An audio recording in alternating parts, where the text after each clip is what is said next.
There Comes a Time, a short story collection by J.J. Green, AI narrated.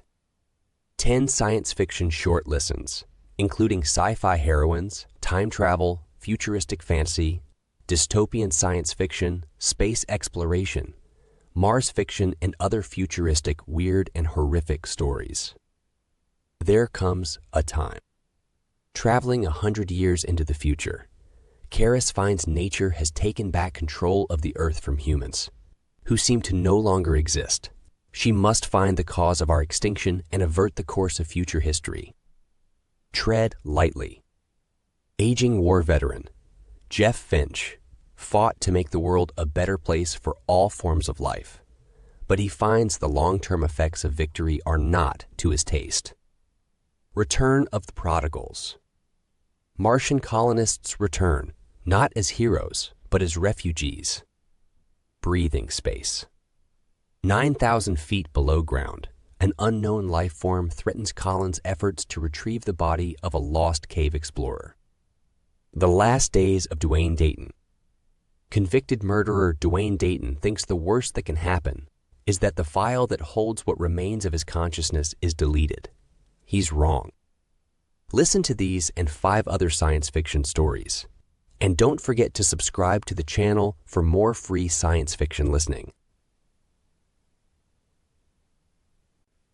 There Comes a Time by J.J. Green, AI narrated. When Karis came through, she fell to her knees on thick leaf mold. Her hands thudded into the ground before her, sinking into the damp, decaying surface. Humidity prickled her skin with sweat. She lifted her heavy head and tried to focus her swimming vision. Shades of green and brown danced and shimmered, then sharpened and slotted into perspective. She staggered up and checked behind her. Ferns, vines, trees, scattered pools, and striations of light, the same as the scene in front. A din of cicada, frog, and bird calls assaulted her ears. She rubbed her hands down her thighs and wiped the sweat from her face. 1 hour. First, she should try to find some clothes. Karis was no expert on trees, but she guessed the largest ones she saw as she stepped through the jungle were more than 40 to 50 years old. She was supposed to be in Stockbridge, Florida. Had they got the coordinates wrong? Or was it possible Stockbridge no longer existed? Without a trail to follow, she headed downhill. Downhill led to water, and water usually meant people. She eased through the thick undergrowth. Damp foliage, branches, and vines soon covered her bare skin in grime, and a haphazard pattern of scratches, grazes. Hand-sized spiders hung suspended in webs between the trees, and snakes and lizards slithered and scattered at her approach. Rivulets of sweat cut tracks along her sooty skin. The first building Karis saw appeared to rear up at her. It was so well hidden by the jungle. A half-crumbled wall, a vacant door, and window frames collapsed and rotting. She stepped inside. The building was open to the sky. The remains of the roof littered the ground, and strong saplings sprouted among the cracked tiles and decayed timbers. She searched among the ruins. Anything and anyone that had once existed in the house was long gone. Nothing was there but dead leaves and the burgeoning life of the forest. Karis wondered how much time had passed. Half an hour. 45 minutes. She fumed at her superiors.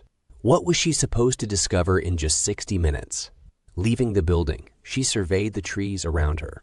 One had a branch just above head height and was taller than the others as well. She jumped and pulled herself up onto the branch, grabbing vines, branches, and knots. She hauled herself up the tree until, balancing on a thin, springy branch and gripping fistfuls of shoots, she pushed through the canopy. Sunlight pierced her eyes. Adjusting to the increased light, she became aware of a cloud of butterflies spanning the treetops as far as she could see, floating, hovering, gliding. Deep browns, purples, and blacks shimmered, iridescent in the sunlight. Butterflies alighted on her, as if she were just another part of the canopy, and she grinned in delight. But puzzlement took over. Shading her eyes and looking into the far distance, All she could see was an ocean of leaves and butterflies like foam on the waves. A sudden thought struck her. Was her hour nearly up? And if it was, she was about 75 feet above the ground. Would she be dragged back at the same height? She slid off the branch and descended rapidly, skittering monkey-like down the branches. Cursing as she acquired more scratches and bruises, she prepared mentally for a fall from midair. 50-foot drop. She might live if she fell from here. 25 feet. She could get away with broken legs. 15 feet. If she executed a perfect parachute roll, she might walk away. They grabbed her as she jumped from the bottom branch. Karis's stomach lurched and her knees slammed into hard tile. Vomit forced its way up her throat. She spewed it out and pitched forward. Her head struck the floor, and she slid through the pool of vomit in a dead faint. Should we contact someone? Husband? Relatives? Asked Lieutenant Merritt. General Nancaro shook his head. She's single, no boyfriend. No close relatives. That's one of the reasons she was chosen. Less chance of her letting something slip. The two Army officers were standing at Karis's bedside in a windowless hospital room. Okay, I'll ask the nurses to keep an eye on her so there's someone around when she wakes up. Thanks for taking over as her psych support at such short notice. We need to be careful. She'll most likely be groggy and disoriented. We can't risk her saying anything that sounds odd. You know what I mean. And we need her ready for debriefing as soon as possible, so stick around. Merritt nodded, and the general left. The lieutenant looked down at the unconscious figure on the bed. She had short hair, and her thin face was bruised and scratched. She didn't look at all like his mental image of a time traveler. Duff, exotic, and strange. She looked very ordinary and vulnerable. A screen was embedded on the wall next to the bed, and Merritt scrolled through the information. 26 years old. Parents dead, one from a drug overdose and the other in a bank holdup as the perpetrator. Foster care kid in numerous homes. Enlisted at 16. Exemplary record of active service. Prodigious technical talent. Merritt scrolled ahead to the psych evaluation. He scanned it and went back to the personal history. Strange. Her psych score was nearly perfect, which was completely at odds with her upbringing. He glanced down at Karis and started. Her eyes were open and watching him. See anything interesting? Hi, Karis. Glad to see you're awake. I'm Lieutenant Merritt. He took out his ID and showed it to her. I'm here to make sure you're okay. How are you feeling? Like death. Merritt drew up a chair and sat down. It'll ease over the next few days, I expect. Time travel must be like an exaggerated version of long-haul flights. You're experiencing a form of jet lag, or time lag, I suppose I should say. So, you aren't a medic. You're the new psychiatrist. Psych support officer. Hungry? Nope. What happened to Lieutenant Norris? He's in intensive care. Stroke. How about a drink? That's for me, right? Karis looked at the jug of water and tumbler on the table next to her bed. I'll be okay. There was a silence. Look, you don't have to hang around. I'm okay. I won't say anything to anyone, if that's what's worrying you. Merritt stood up to leave, but hesitated. Really, I'm okay. I'm sure you have plenty to do. Merritt leaned toward her. Karis, you've just been 100 years into the future. Don't you want to talk about how you're feeling? You know, share. It must have been quite an experience. Karis thought a moment. No, I'm good. Merritt tilted his head and smiled. The woman seemed perfectly calm and relaxed. He regarded her battered face. Gel coated the worst cuts, holding the edges together and healing them.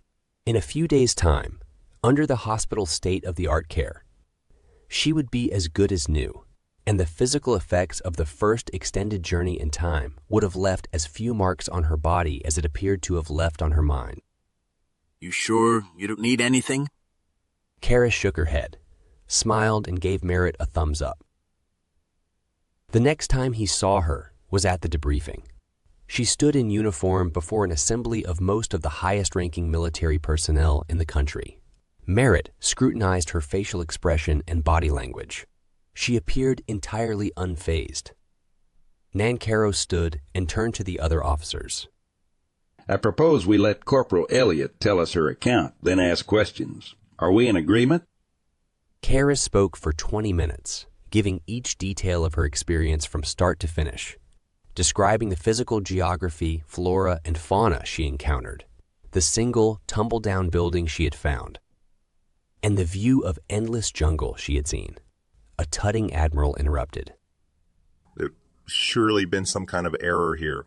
That sounds nothing at all like Stockbridge. Is there something wrong in the calculations or a problem with the machine? We must have sent her somewhere different. We sent her to the Amazon or some such other place. Nankaro stood again. Can we wait for Corporal Elliott to finish? General Nankaro, I'm done. It was at that moment I was retrieved. Right. Thank you, Corporal. Well, let's commence questions then. Merritt watched Karis. The officers fired off questions, interrupting one another and repeating themselves. The volume of noise in the room rose and petty squabbles broke out as each tried to make him or herself heard.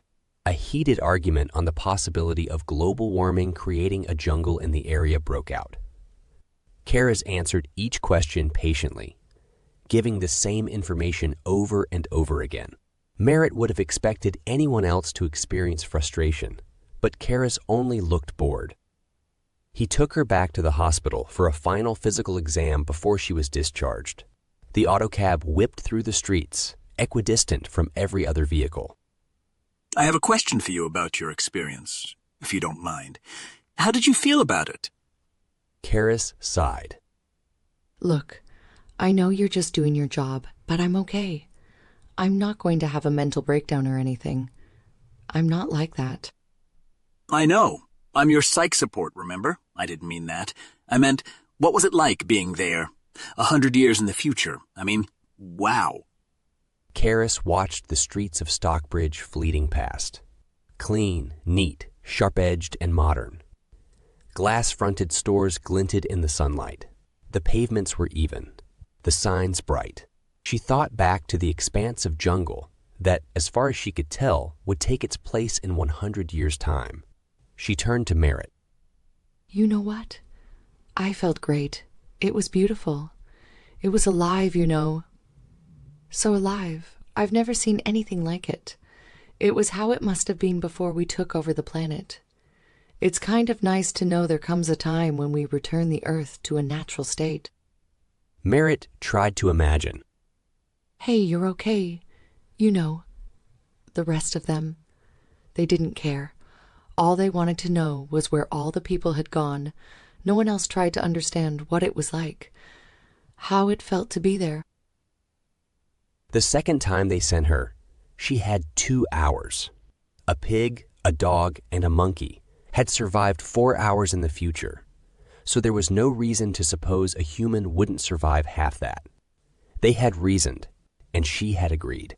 Karis sat down to be transported. The last thing she saw was Lieutenant Merritt's face through the observation screen. He looked anxious, poor guy. Anyone would think it was him traveling into the future. Then came the dizziness and blurred vision. The Stockbridge of 50 years hence surrounded Karis. It was a wrecked town. The buildings that were still standing were advanced in the process of disintegration. Weeds and saplings opened wide cracks in the sidewalk and roads. Concluding it wouldn't be safe to enter any buildings, as they all seemed in a state of imminent collapse. She leaned in through the windows. Rats scuttled away at her approach. Apart from the rats, the place seemed devoid of life. It was silent and nothing moved in the streets. Karis walked to the places she knew, the sun hot on her skin. The sports stadium was a shell, and the shopping center had clearly at some point collapsed in spectacular fashion. Now it was little more than a heap of concrete blocks, glass, rusting girders, and dust. She remembered a small post office a few blocks downtown and headed there. What remained of the post office was in no firmer state than the other buildings. But Karis had to risk entering it if she wanted to try and find out what had happened. Piles of yellowed, decaying papers covered the floor. Letters, postcards, bills, advertising. She dug down to reach less weathered paper on the lower layers, but they were sodden mush. The print on the papers on top was so worn and rain-damaged it was illegible. Karis lifted telephone receivers and listened to the silence.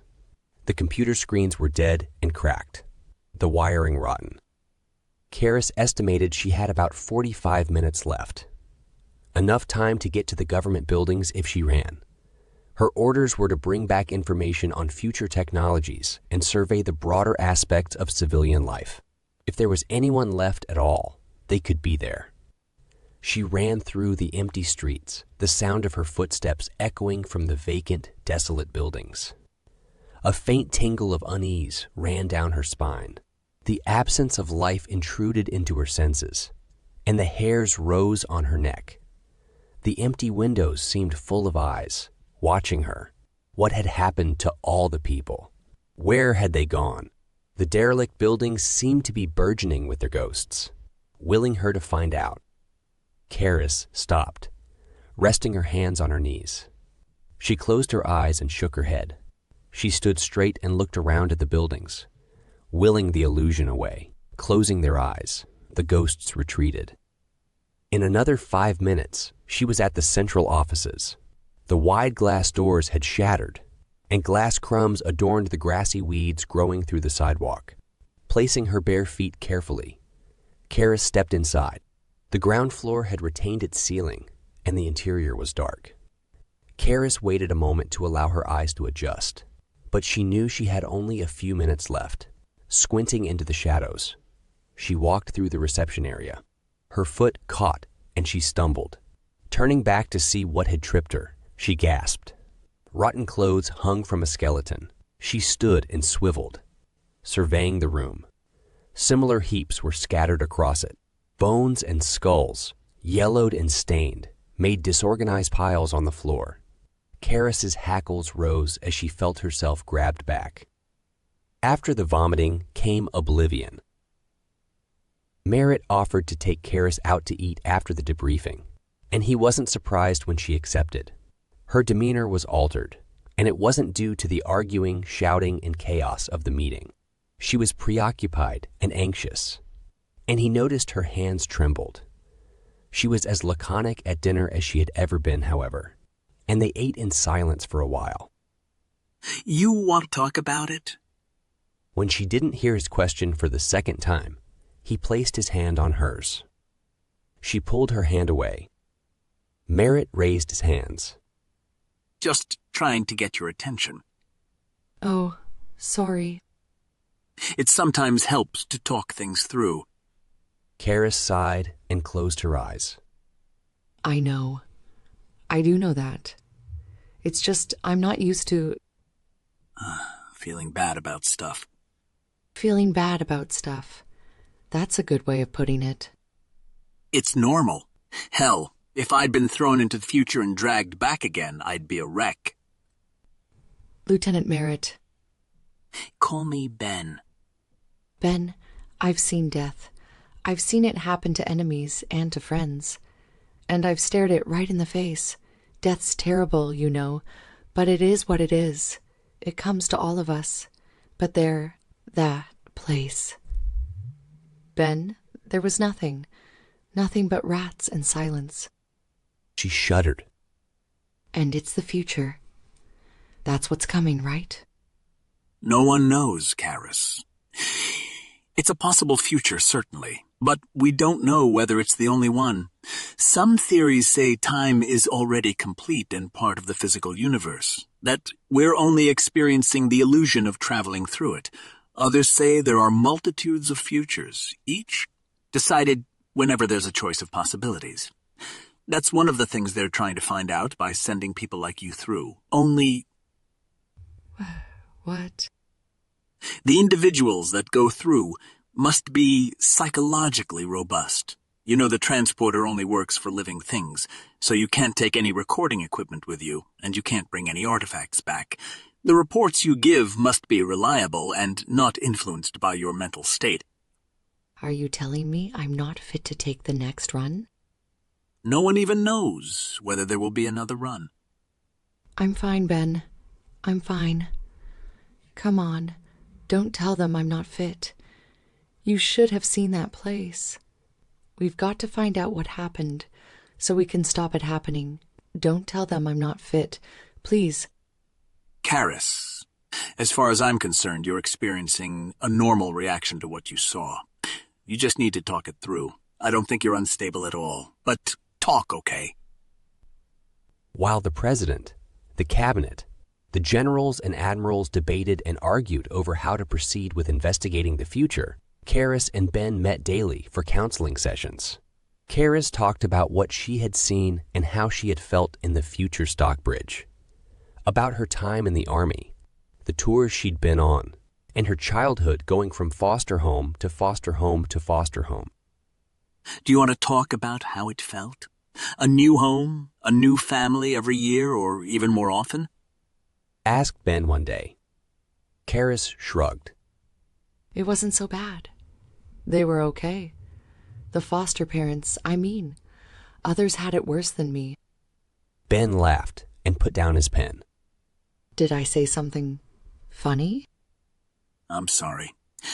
I'm not laughing at you, but I just don't understand how you've coped so well with everything that's happened to you. I've counseled soldiers with severe psychological disorders, PTSD, the works, and they haven't experienced half the trauma you have. I don't get it. Karis looked out the counseling office window. I don't know. Maybe it's different for some people. Maybe my experiences brought out the best in me. Maybe if I'd had an easy life, I'd be a wreck. It's an interesting idea, and it's interesting talking to you. She smiled and he smiled back. Their eyes locked a fraction too long. Then they both looked away. You know, Ben, I never really understood the point of counseling before, but I needed these sessions after my last assignment. They've helped. Ben looked down at his notes. Is something wrong? Karis, please believe me when I say it's nothing to do with anything you've said or done, but I have to step down as your counselor. I'll find a replacement for you, a good one. What? Why? If it isn't me, why are you stepping down?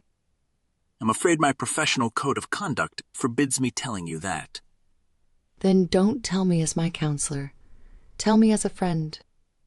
I can't be your friend either.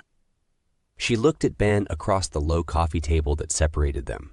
Moments passed and he refused to meet her gaze. She got up, walked halfway to the door, then stopped. She walked back and stood next to Ben's chair. As he looked up at her, opening his mouth to speak, she stooped and kissed him. A low moaning was the first thing Karis heard when she went through the third time.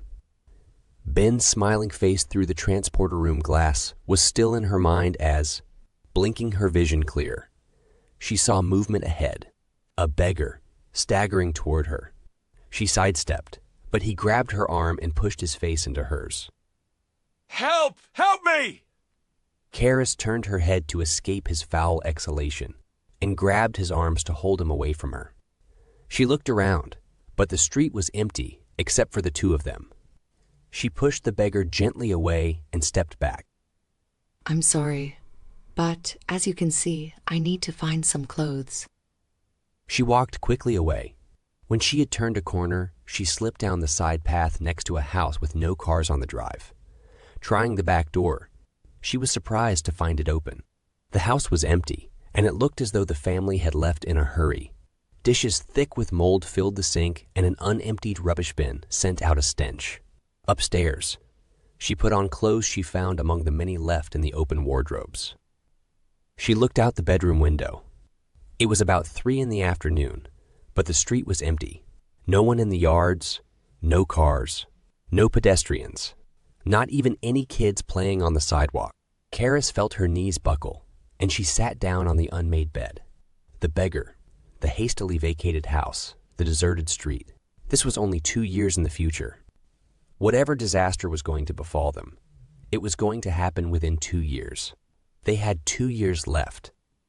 For a while, she sat on the bed, unable to move. She looked out at the blue sky, sunshine and clouds, the silence pounding her ears. Then she stirred. Perhaps if she could find out what had happened, they could put it right. They might be able to prevent the disaster happening. Ben had said there might be many possible futures. She needed to make at least one future safe. She ran down the stairs and found the home computer, but it was dead. She flipped a light switch and cursed. The electricity was off. She could not access the autocab system even if it was still running. She would have to travel on foot again. Karis jogged from house to house, knocking at doors and peering in windows. At one place, 2 dogs barked and yelped.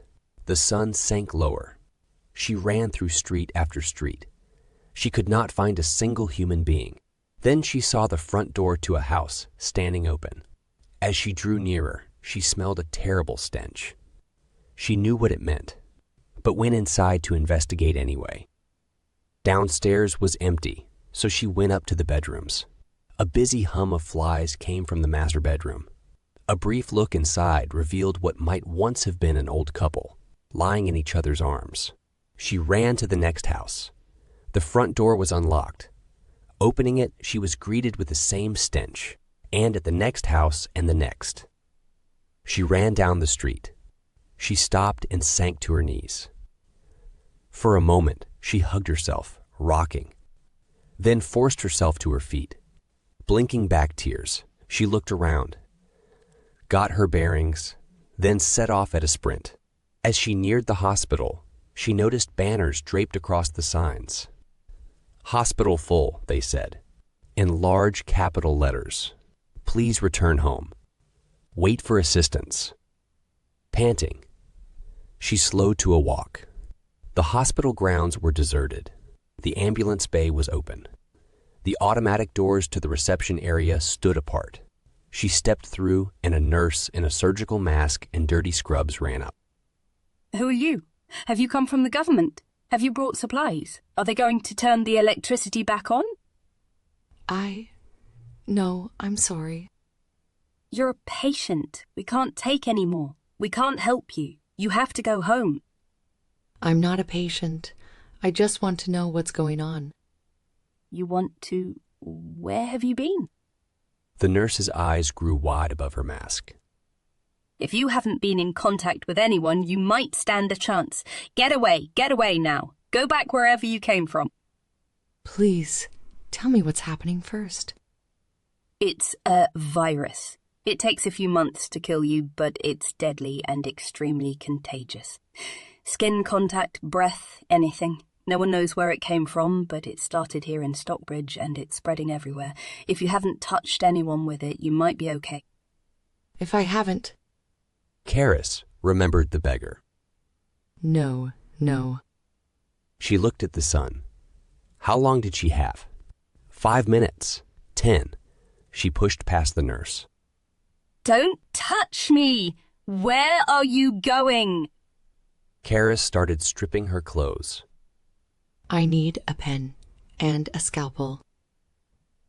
Ben waited for Karis to reappear. 2 hours in the future didn't mean anything in the present. For him, it had only been 5 minutes since she left.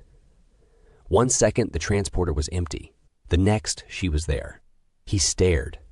She was lying on the floor, writing, covering her from head to toe. Blood seeped from her wrists. The guards at the door tried to stop him, but he was too fast. He shoved them aside and ran into the room. He grabbed Karis's limp form and pulled her into his arms. Her face and lips were white, lifeless. He heard a voice vaguely. "Step back, Lieutenant." Hands pulled at him, dragging him away. Karis's body slipped from his grasp and slid onto the floor, her head lolling. He tried to speak, but nothing would come out. Avoiding Karis's glazed, vacant eyes, he read the writing on her body. It made no sense. The same 3 words written over and over again. "Don't touch me. Don't touch me. Don't touch me. The end. This has been There Comes a Time by J.J. Green, AI narrated. Please subscribe to the channel for more J.J. Green audiobooks. For more J.J. Green books, visit jjgreenauthor.com. Ice Dreamer by J.J. Green, AI narrated. Presses gingerly lifted the large metal cylindrical container out of the refrigeration unit. It was heavy, and the fluid inside made it difficult to keep evenly balanced. She slid it onto the dusty bench and plugged the sensor wires into their inlets. She turned to the monitor. Good. The temperature inside was at exactly 6 degrees Celsius. Warm-up was progressing nicely. The circulation machine sat nearby. Presses pulled 2 small, soft plastic tubes from it and attached them to the valves on either side of the container. Turning the machine on, she programmed it to a 1-degree increase per hour for the next 26 hours. She sat back. In the old, disused lab, the sunlight was shining low through the windows, lighting up motes in the air. The circulation machine whirred softly. There was a click as the lab door opened and Hertna, Presses' supervisor, came in. Presses felt a wave of embarrassment and annoyance. The inevitable comment came. You're not warming up another of those dead heads, are you? Presses decided to maintain her dignity of silence. Hertna snorted. How many does that make it now? 100. More. You'd think you'd have learned your lesson. It's just going to be another pile of mush, you know. What on earth makes you think this one will be any different? Not that it's any business of yours, but this one happens to have been preserved before legal death. Really? So? Presses turned pointedly away and pretended to adjust the controls on the machines. Actually, I didn't know they'd done any like that. Can I have a look? No, it's important not to violate the integrity of the preservation chamber. Stop it! Get off! Hertna had marched over and was trying to unscrew the lid. There was a short scuffle. But Hertna was the stronger opponent, and Presses was too concerned about disturbing the container contents to fight strongly. They both gazed down at the gray, shaven scalp beneath the clear nutrient solution. A mild disturbance stirred the surface as, slowly warming, oxygenated liquid gently circled the chamber. You have to credit the cryogenic engineers of the 21st century. The head didn't look more than a day or two old. A bit wrinkly, like it had been in a swimming pool for several hours too long. But not too bad. Looks the same as the others. Dead meat. Make sure you check it before it starts to stink the place out. Hertna picked up her file and strode out. The next day, Presses managed to sneak away from her lab work to check the head, now reaching the end of its warming cycle. The temperature gauge read 32 degrees. So far, so good. But then all the others had been repaired and warmed up as they were supposed to be too, only to end up as hamburger ingredient. Sighing, Presses set the machine to a half-degree increase per hour to stop at 36 degrees. She also started up the brain communication unit. Might as well go through with it. Later, after work, she went upstairs to the warmed-up head awaiting her. She took sandwiches, expecting a long evening ahead. Settling down next to the container, she powered up her interface to pass the time. Science. 99% boring tasks. 1%, well, disappointment mostly. 3 hours later, the circulation machine pinged. At 36 degrees, if the head was going to return to life, it was now, or soon maybe. Presses put her interface down and spoke into the communicator. Her message would manifest as an extremely mild electrical impulse through the tissues of the brain, simulating auditory perception. Hello? Hello? Can you hear me? She glanced at the monitor. Nothing. Hello? Testing. 1, 2, 3. Hello? Still nothing, of course. But Presses was determined not to give up immediately. The brain had not worked in a long time. It might take a while to come back online. She picked up her interface and began browsing websites, looking for a new pet miniature elephant. She had wanted one for a while, and now seemed a good time to buy, what with the prices coming down and everything. A voice exploded in the room. Precious fell off her stool, then hastily scrambled to her feet, looking around wildly for the source. But there was no one else there. There was only one possibility. She leaned towards the microphone of the communicator. Hello? What the hell's going on? Where am I? Why is it all dark and why can't I move? Have you not got me pinned down or something? Let me up immediately and turn the bloody lights on, or I'll sue this place for every penny it's worth. Oh my God. Oh my God. Hello? Are you? Precious hastily sorted through her document files to the sparse data download she had for the preserved patient. But, as with most of them, all she had was a registration number and the circumstances of preservation. Are you? Never mind that. Put the lights on. And someone had better bloody well tell me what's going on. Oh. Well, it's a bit difficult to explain. Listen, darling, you better do your bloody best.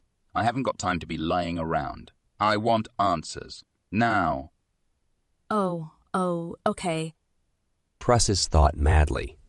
All the time she had contemplated this event, this was not quite the conversation she had imagined. What's the last thing you remember? I thought it was me asking the questions here. I want to know. I demand to know. Oh, wait. The communicator fell silent. Hold on. Oh, yes. Oh, right, I see. There was another silence that went on for some time. Partly to be sure she was not dreaming, Precious spoke into the microphone again. Hello? Are you okay? Yes, I'm all right. It's just quite a lot to take in, you know. Just need a minute to gather my thoughts, that kind of thing. Okay, I understand. Precious sat back. What should she do?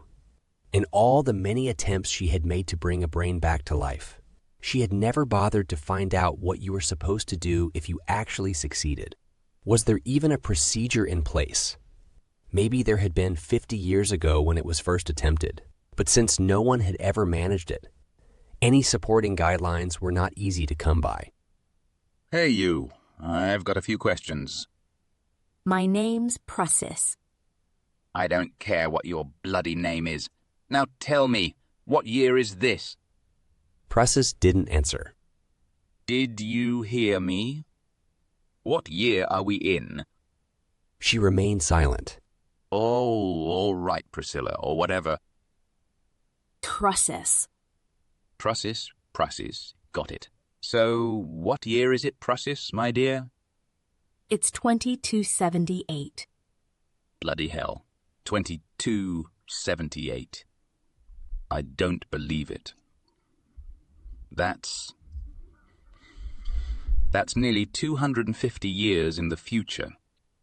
Well, no, not exactly, is it?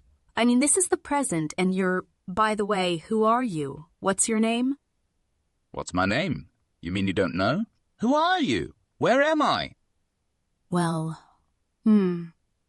This was going to be tricky. Well, you're at a pharmaceutical company on the site of the cryogenics lab that preserved you. I'm afraid I don't have much information about you. The data's corrupted and no one bothers trying to bring back preserved people anymore. They gave up years ago, that you've woken up. It's marvelous. Everyone thought it was impossible. I do it as a hobby trying to resurrect. I mean revive. The cryogenically preserved. I never succeeded until now. She did not add that the head had nearly ended up in the incinerator, nor that the only reason it had not was because the CEO was a friend of the family, and she had persuaded him to let her conduct some personal experiments. What? A hobby? I paid $4 million for this. $4 million. State-of-the-art preservation, they told me. Latest technology, guaranteed revival. Guaranteed. Well, to be fair, you have been revived. This was, after all, just a head in a box. Don't you get smart with me. What about all the other poor idiots who fell for it? You said they gave up trying to revive people. That means no one else survived. It means I must be the only one. The only one. The only one. So far. The brain didn't reply at first. Then, The name's Dave. Dave Hepplethwaite. Oh, right. Pleased to meet you, Dave. I had a wife. Nora Hepplethwaite. I don't suppose you know what happened to her? No, but I can try and find out. there was not a hope in hell of locating the woman's brain, assuming it still existed. Good. I mean, I'd appreciate it. No problem. Prussis waited a while. She checked the time. 20 past 11. She thought she should really tell someone what had happened, probably the CEO. Face to face. She suddenly realized that even she had not ever actually believed she could bring a 21st century person back to life. Dave? Yeah. Dave, I was thinking maybe I should leave you alone for a while to, think things over. You're going? Well, I understand this must be a massive shock to you and... I'd rather you didn't. I mean, it's all dark here. Oh, yes, of course. Well, I'll stick around for a while, shall I? Yeah, I've got a few questions too. They began to talk. Dave wanted to know what the world was like, who was in power, how people lived. Prussis told him about what was generally considered the greatest achievement of the 23rd century. The Seers, a group of top scientists, engineers, economists, and ethicists who guided world affairs. She told him about the abolition of countries and the free availability of energy, education and health care to every human being. She explained how people lived in small communities in natural surroundings, how crime was unusual, and how there was no longer any real distinction between rich and poor. Dave's curiosity was huge, and she was unable to answer many of his questions. She had no idea what had happened to many of the landmarks of his time, or the international corporations, or the rich and famous people, the notable figures that she knew of from his time, that history had recorded, were unknown to him. They talked on. Prussis sat leaning forward on the bench, her chin in her hand, her face close to the communication unit. The sensation of unreality was almost palpable to her, talking to another human being who had last been conscious more than 250 years ago. She had many questions of her own, but Dave never gave her any opportunity to ask them. The sky outside the window lightened, and still Dave's questions came. What did people eat now? The fact that humankind had become vegetarian seemed to annoy him. And transportation. How did people get around? Small cars for short distances and public transport to go further. He sounded disappointed. And what did they do to relax? He did not seem to think that informal dinners with friends and evening classes sounded much fun. The world outside was waking up. Prussis rubbed her eyes. She knew she really should go and inform the CEO about all of this. Dave, look, I'm sorry, but it's morning. We've been talking for hours. I have to go and tell someone about you so I can find out what to do next. That's another question I have. Prussis sighed. What happens now then? What's next for me, eh? Well, like I said, you're the first person who's ever been successfully revived, so it's not clear, but I would have thought we will grow you a new body and either transplant your brain or read its information to program a fresh one. There'll be some loss of data from what I've heard, but it's probably better to go with the new brain anyway, I'd say. A new body, eh? Yes, a new body. You'll be able to walk around, eat, talk, sleep, for the first time in 250 years. Won't that be wonderful? It's a good world nowadays, Dave. You'll love it. And when you've fully recovered, I imagine the world's historians will be clamoring to talk to you. Beams of early sunlight were filtering into the room. A new day in the life of Dave Hepplethwaite, thought Prussis. But Dave was silent. Dave? Nah, I think I'll give it a miss. I'm sorry. I said thanks, but no thanks. I'll pass on it if you don't mind. What, the new brain? No, the whole deal. Presses stood up and leaned toward the communicator, her hands gripping the bench. What? You mean after all this, you don't want to live again? Why? I mean, what's the point? Why did you go to all the trouble of being preserved and paying millions of whatever money there was in those days to just give up now? To be frank, Priscilla, or whatever your name is, your world doesn't sound very interesting for a bloke like me. Not interesting. But civilization is much more advanced than it was in your time. We've cured cancer, ended wars. What do you mean not interesting? Do you think starving to death is interesting? Or people murdering each other? Or dying of a heart attack? Yeah, look, it's not your fault you don't get it, but where I come from, I'm an important man. Was an important man. Wealthy. Nice lifestyle. Of course, it all had to come to an end. It's only natural, but I thought, why not try to live a bit longer? Life's too much fun for it all to stop now. I thought Nora and I could have a whale of a time 50 years on. Lots of lovely money through appreciation of my assets. A cure for Nora's MS. We could have the time of our lives. Fine dining, luxury accommodation, holidays, the lot. Eating slop and poodling about in poncy little cars isn't exactly what I had in mind. No offense. What's more, from the sound of it, I'd never fit in. I'd be an ANAP. An ANAT. An ANAT. An anachronism? That's the word. So what are you going to do? It's not what I'm going to do. It's what you're going to do, dearie. I'm assuming you rigged me up to something to get me going again.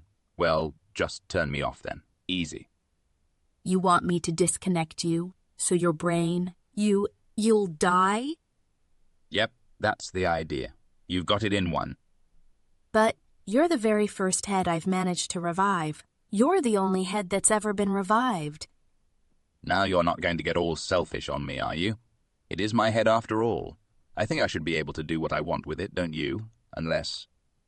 Presses waited. Was he going to change his mind? You aren't going to be able to find Nora, are you? Not the remotest chance, is there, eh? Well, no. Thought not. So, let's not get sentimental about it. Just pull the plug or whatever it is you have to do. No point in dragging it out. But, Dave, I was just getting to know you. Presses's shoulders slumped and she sniffed. Oh dear, oh dear. Look, it's all right. I'm just going to go back to how I was before, which is fine. I rolled the dice and I lost. That's all. Nothing to worry about. Best be brave and get it over with. Half an hour later, Hertna marched in. You're here early. I thought I was the only one. Checking up on that head again. How's it doing? Warmed up yet? Yes, it's warmed up. No sign of anything, I suppose? Presses opened her mouth and closed it again. Then she said, No sign. Are you all right? Your eyes look red. Not enough sleep? You think about these heads too much, Presses. You might as well give up. You're never going to get one working again. Hertna deposited her tray of petri dishes. You're going to send it to the incinerator now, right? I can't stand it if they start to smell. She pushed the door open and left, muttering, What a waste of time. The end. This has been Ice Dreamer by J.J. Green, AI narrated. For more J.J. Green books, visit jjgreenauthor.com. Tread Lightly by J.J. Green, AI narrated. Jeffrey Finch's first buyer was a young woman, a mother perhaps, though thankfully she had not brought her child with her. Even Jeff could not have stomached that. They met at the local park on a sunny Sunday afternoon when the crowds would provide anonymity. Long grass and weedy saplings also helped obscure them from view. At the prearranged spot beneath an ancient, diseased elm, Jeff sat down and pretended to admire the view, though it consisted of little more than scrubby undergrowth. weeds, and overgrown trees. The legislation prohibiting unnecessary cutting or destruction of plant life had been enacted several years previously. He scratched his roughly cut gray beard. A few moments later, the woman arrived and sat separately, but close enough for a whispered conversation to take place as they looked in opposite directions. You're Steph? Jeff had thought it safer to use a false name. You got the money? 700. In here. The woman moved the newspaper she was holding from one hand to the other. Jeff said at a normal volume, Excuse me, could I borrow your newspaper? The woman turned and smiled. Sure. She handed it over. Jeff opened the thin, smudged sheets. A small pile of bills lay in the center. He decided counting the money would be too easy for onlookers to see. It looked about right. The woman would not cheat him if she wanted more. Jeff lowered his voice again. I'll put the package down and leave. How do I know you're not tricking me? What do you want me to do? Get some out here in broad daylight? Okay. Jeff was not a criminal by nature. He saw the need for laws, and all his life he had obeyed them. A veteran of the food wars, his moral code had been honed in the Texan desert fighting right-to-eaters. That had been a long time ago, and in a country far away. But his philosophy had not changed. If a thing did not harm people or living, feeling creatures, it was all right by him. But as he had grown older, the new laws made less and less sense to him, and he could not understand how the popular thinking of his youth had resulted in this strange, unfamiliar world he found himself living in. And so, Jeff Finch found himself committing one of the most serious crimes in the book.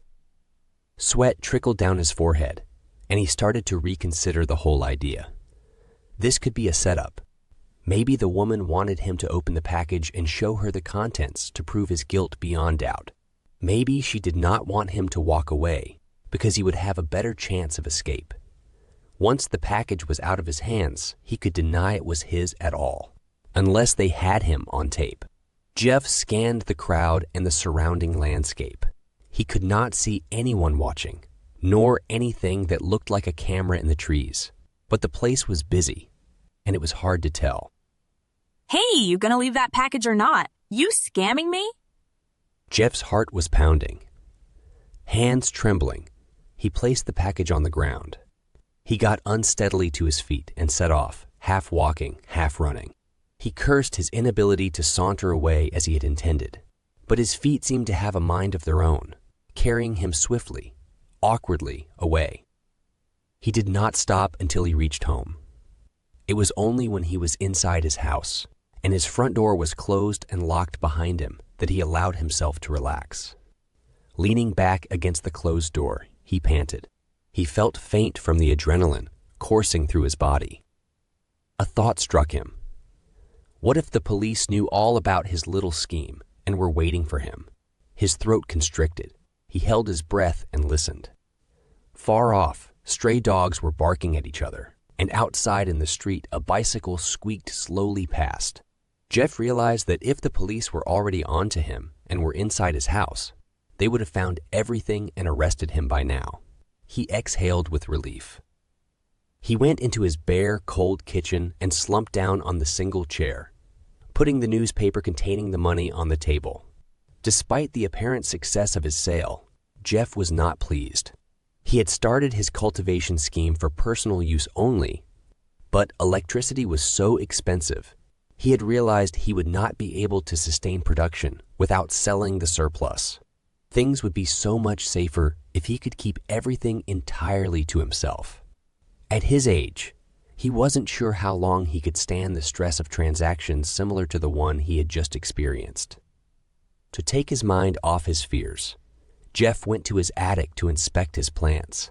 The warm green smell wafted out as he opened the door, relaxing and uplifting his spirits. It was a joy to see the living green growth he had created filling the cramped room. Jeff checked the lights. They shone as bright as day and rose across the tinfoil-lined ceiling. None were burnt out, which was a relief. Light bulbs were costly and difficult to source. Wandering among the tall stems and thick foliage, he checked the plants over. All seemed to be growing strongly. No pests or diseases had taken hold, which would have been unlikely in the entirely enclosed growing conditions. But Jeff enjoyed checking anyway. Like a father tending to his children, he caressed the long stems and leaves. Calmed by half an hour spent inspecting his plants, Jeff decided to go down the local cafe and see if any of his friends had turned up. Carefully locking the attic door, he descended the stairs and put on the threadbare coat that he had left hanging over the banister. On his way to his front door, he stopped, remembering the money on the kitchen table. The newspaper lay where he had left it. As he opened it out and tipped out the bills, a bold headline on the front page caught his eye. Microbe Rights Act passed. Jeff turned the paper to read the article, squinting to read the faint gray print. Shaking his head, he folded the paper and put it in his coat pocket. He counted the money and found it was all there. Jeff took down a photo of his wife from the mantelpiece, hid the flimsy bills in the back of the frame, then put the photo back in place. He smiled back at the smiling image, kissed 2 fingers and put them on the image's lips, and left. He walked his usual route to the cafe, sidestepping the areas that sapling trees and tall stands of weeds had invaded, watching carefully for dog mess and going around large, deep puddles that never dried out and had developed into small green ponds. Opening the cafe door, Jeff saw the usual mix of familiar faces. He was pleased to see his old friend Charlie was here, sitting in the corner, looking a little older, a little more careworn. He recalled the Charlie who had fought beside him, black-haired, young, and strong. Comforting though it was to have friends who also remembered the old times, it was depressing to watch them age, knowing you were keeping pace with them. Sitting at an ancient formica table, Charlie was stirring his synthetic tea, the only drink for sale. "Hey, Charlie," said Jeff as he sat down. Charlie looked up briefly. He looked down again at the pale brown liquid swirling around in the chipped cup. "How are you doing?" Not bad. They sat in silence, Jeff looking out the window and Charlie down into his cup, though neither really seemed to see what they were looking at. The waiter placed a cup of tea in front of Jeff, and he took a sip. He grimaced. "Tastes worse each time, I'm sure." Charlie laughed. Don't know what you mean by that. Can sin tea taste worse? Both men sighed. "Seen the latest?" What's that? "You won't believe it. Try me. They've really gone beyond the pale this time." You gonna tell me what it is or not? Jeff looked at Charlie from the corner of his eye. "Microbes." He laughed and shook his head. He laughed again, silently but more intensely, huffing away to himself so strongly that for a while he could not speak. He slapped the table. Charlie waited patiently. Jeff wiped a hand across his eyes. He stopped laughing, unsure whether his tears were really tears of laughter. His expression fell. He took the folded newspaper from his pocket and handed it to Charlie, who took only a minute to absorb the gist. He tossed the newspaper onto the table and took a sip of his tea. Microbes, eh? Just when you think they can't think of anything else that deserves rights, they come up with something. Jeff leaned over the table towards Charlie, who remained where he was, arms folded. Where will it all end? That's what I want to know. Where? Charlie eyed him through lowered lids, but didn't reply. He stirred his tea and gazed out of the window. We fought for a better world. Not this. This. He gestured vaguely around his head. Charlie shrugged. It was what we all wanted back then. It was the right thing to do. Oh, come on. Don't spout the party line. The truth is we got more than we bargained for, and we lost a lot, too. But no one likes to admit it. Charlie folded his arms. Jeff leaned back in his chair. I know. It's just, this isn't how I'd imagined things would turn out, that's all. He sighed and gazed around the cafe. The waitress was dissolving a cube of dry sin tea in a jug of water. People wearing old, worn clothes sat at the tables. There was a quiet buzz of conversation. From outside the cafe, the sudden sound of dogs barking and growling broke through the soft hum of voices. The men looked out through the cafe window. A terrified child stood at bay, her back against the street wall, while a pack of strays surrounded her. One of the dogs darted forward and nipped the child's leg. She screamed. God damn it. Goddamn dogs. He jumped out of his chair, knocking it over backwards. It's all right. Someone's onto it. Look. A passerby, a tall man, had stepped between the dogs and the child, holding a long stick out in front of him. The child clung to the back of the man's coat, burying her face in the cloth. The man slowly backed away from the dogs, keeping the child behind him. Jeff picked up his chair and sat down again while the cafe patrons watched the events outside. I don't know, commented a woman wrapped in a shawl full of holes, sitting at the table nearest Jeff and Charlie. Who lets a young child like that out on their own? Don't parents have any sense these days? I know. Fancy being allowed to have a child, then letting it roam the streets. It's criminal. Her parents should be locked up. Some people don't realize how lucky they are.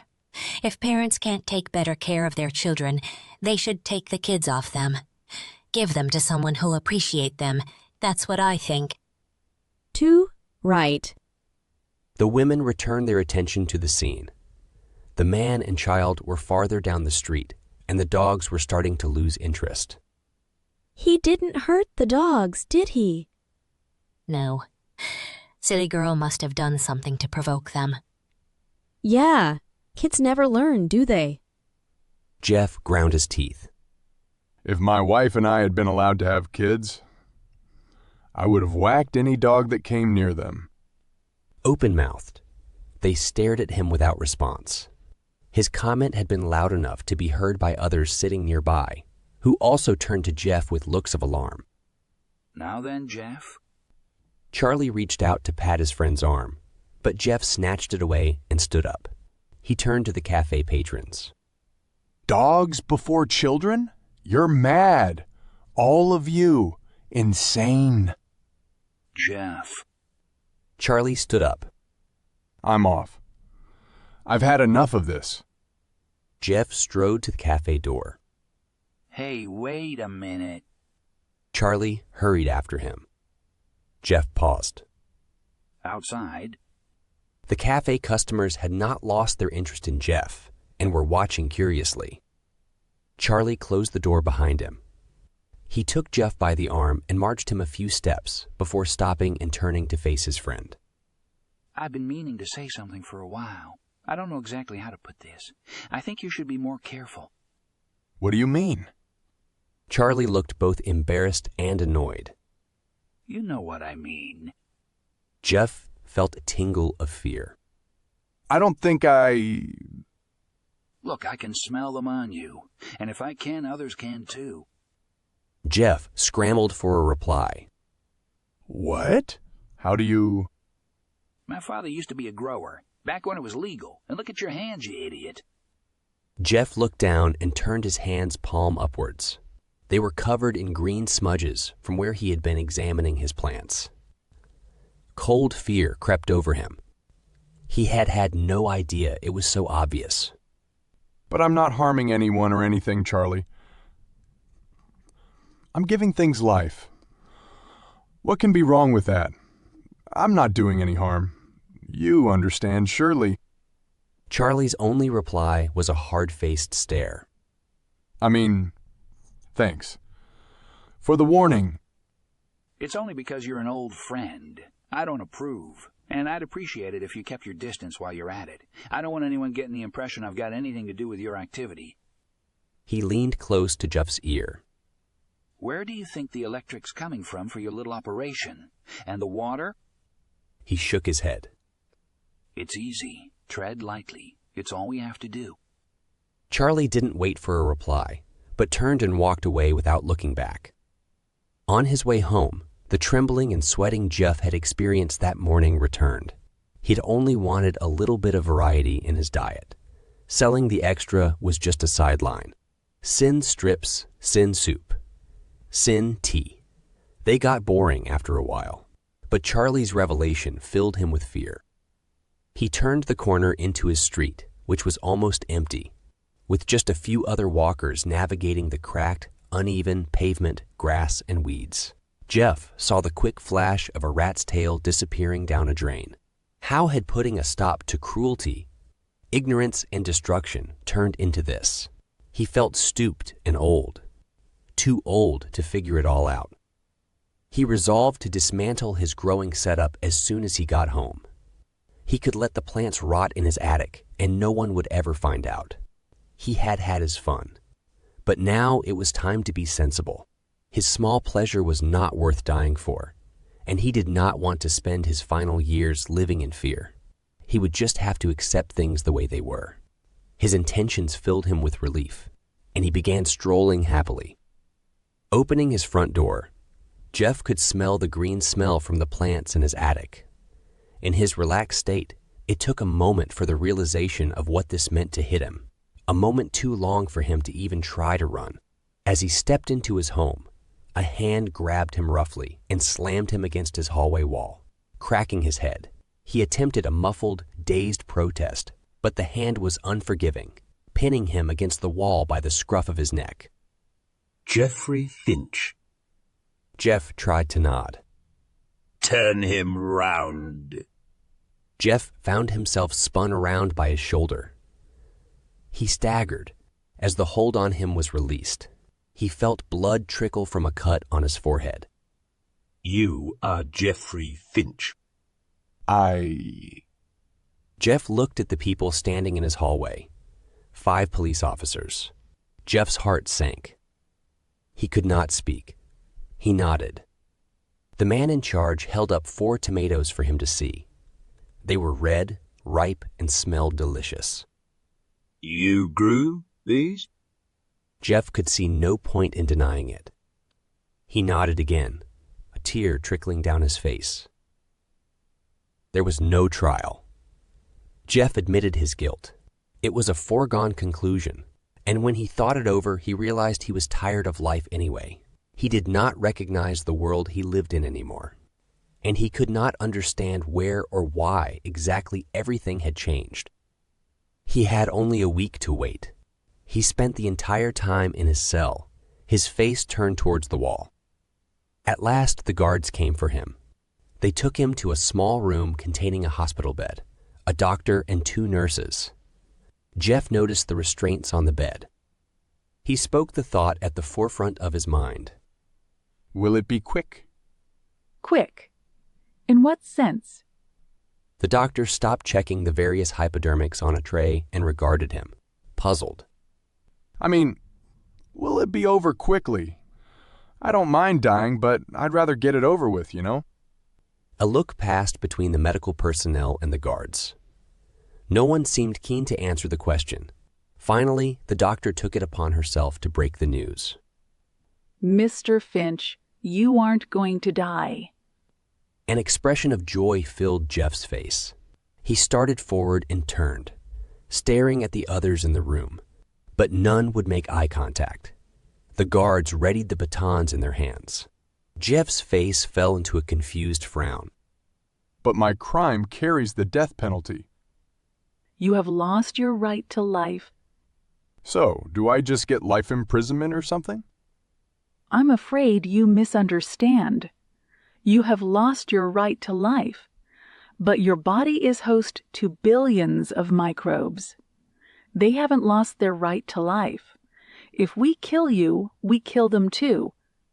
Jeff turned white. The doctor mouthed chair to a nurse who deftly inserted one beneath him as his knees buckled. Whoa! What does this mean? It means, Mr. Finch, that your body will be kept here, alive, confined to this bed. We will continue to support your bodily functions until you die a natural death. Jeff turned cold. He tried to mouth some words, but nothing came out.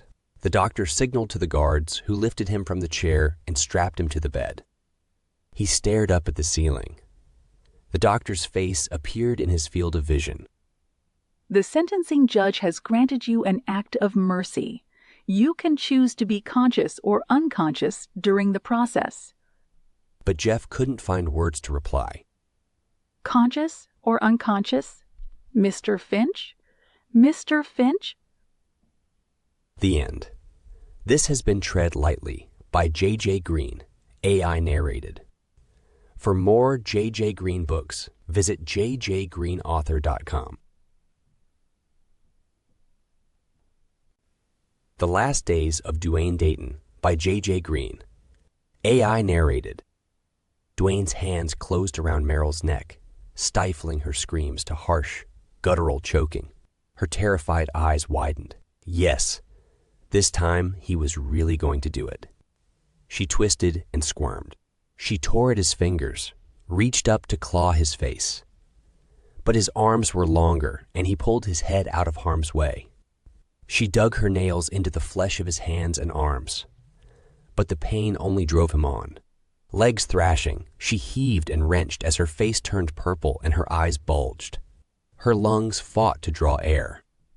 Gradually, her efforts weakened and subsided. Duane felt her neck give as he crushed her voice box in his meaty grip. She scrabbled at his hands. Tears slid from her eyes, and they closed. Her body went limp. Duane maintained the vice around her throat, waiting for that moment when life departed. She slipped away. He eased his hands open and stood up, savoring the sight of the corpse at his feet. And then he was back in his cell, sitting on the edge of his bunk. He slumped onto it, tears overflowing his eyes. Each time it caught him by surprise. Each time the memory of the murder affected him worse. He plunged into darkness. He pounded his bunk with his fist again and again. Why did she always make him angry? Why did she make him do it? That bitch deserved everything she got. Hours later, he found himself staring at the wall opposite, 8 feet from his nose. It was bare, cream, featureless. On the wall was a shelf holding a single book. He was only allowed one at a time. The Green Mile was his selection for that day, a story of evil and good prisoners and bulls. He wished he was like John Coffey, the big black prisoner with magical powers, but feared he was more like Wild Bill Wharton, the evil son of a bitch. Duane took the book down. He remembered seeing the film as a young child. Pops always let him watch whatever he wanted. Maybe if he read the book for the 50th time, it would drive Meryl's death from his mind. As he lay back, his cell door opened, and a man and woman walked in. Duane sat up. The woman he already knew. Sweet ass. Tall and skinny, but with a behind to make you weep. She could pass for something if she let down her ponytail and put on some makeup. The guy was paunchy. A neck beard with zits. He looked familiar, but Duane couldn't place him. Probably he had fixed the dude's car at the shop one time. It's pretty straightforward. Just shut him down. Run a system check. If everything's working properly, no bugs, just start him up again. The man chuckled uneasily and glanced sideways towards Duane's bunk. Something wrong? Just seems a bit weird, you talking about him like that. Yeah, well, technically he's still human. Still got a few rights. So you gotta take care. You know, lose some data or something. You won't stay in this job long. Sure, I'll be careful. It sounds simple enough, like you said. Oh. The man spoke out of the corner of his mouth. Is he on? He glanced towards the bunk again. Can he hear us? The woman walked over to Duane and looked into empty air. Yep, probably listening in right now. See this? She pointed to nothing at all to the right of Duane's head. Microphone. She pressed an invisible button. Duane saw the two figures continue to talk, but heard only silence. The woman pressed the button again, and the voices returned. And this? Her finger disappeared in Duane's shoulder. Camera. And it's on, so he can see us. But if I turn it off... Everything turned pitch black. He can't see a thing. A moment later, light reappeared. Wow, geez. The man scratched his stubble. He stepped up to the woman's side and bent his head towards hers. How come he ain't saying something? Speaker's off. And if you take my advice, you won't turn it on. Talk about creepy. Yeah, you don't want to hear what I want to do to you, darling, said Duane. The neckbeard and the woman talked about technical stuff, and Duane's eyes roved the woman's body, imagining tearing those jeans down over that tight ass, ripping open her t-shirt, twisting the little titties out of her bra. Biting, the cell door banged closed behind the man and woman as they left. Duane threw himself onto his back and picked up the book again. He began to read, but his mind wandered back to the woman and the neckbeard. Two techies. It looked like neckbeard was taking over from sweet ass. God damn it. He had looked forward to her visits, even if he did only see her enter. Press a button he couldn't see, press it again and leave. She was something to think about at least, even though he couldn't jerk anymore. Duane tried to focus on his book, but it was no good. He wondered what the people entering his cell saw. A metal and plastic box. He had never seen a body box, APCD, a personhood containment device. The thing he was stored in, lived in. Was it black? With a lead to plug into the wall? And inside the box, all that remained of Duane Dayton. Was he even in a cell? He wasn't sure. The view from the camera seemed to show the same background as the rest of his cell. But who knew how those techies messed with what he could and could not see? How much of it was real? Was he real? Like Merrill's murder, Duane found it hard to prevent the memory of his execution from invading his mind. His pulse began to race as he recalled the walk from his cell to the execution room. He had tried to act tough. He was not going to have anyone say Duane Dayton went scared to his death. But the truth was, he had had trouble controlling his bowels on that last walk. The last walk he had taken in real life. He remembered them strapping him down. The look of glee on Merrill's mother's face. The ice fire of the injection flooding his veins. They had said it would not hurt. Goddamn liars. Then he had woken up here, in dead row, like nothing had changed. Like his body was not dead and cremated, and he was not a bunch of electrical signals roaming wires in a box. Merrill's murder playing over and over in his head. Duane threw the Green Mile on the floor. He stomped on it, grinding in his heel so that the cover should rip and the pages tear. But the book absorbed the pressure like rubber. He snatched it up and tried to wrench out the pages. But they resisted his hands. He threw himself against the cell door and pounded it with his fists and feet and head. No matter how hard he hit, he felt no pain. No wounds appeared. No blood flowed from cuts. He hollered, screamed, howled. Duane was curled into a fetal position on the floor of his cell when a man in a suit came in.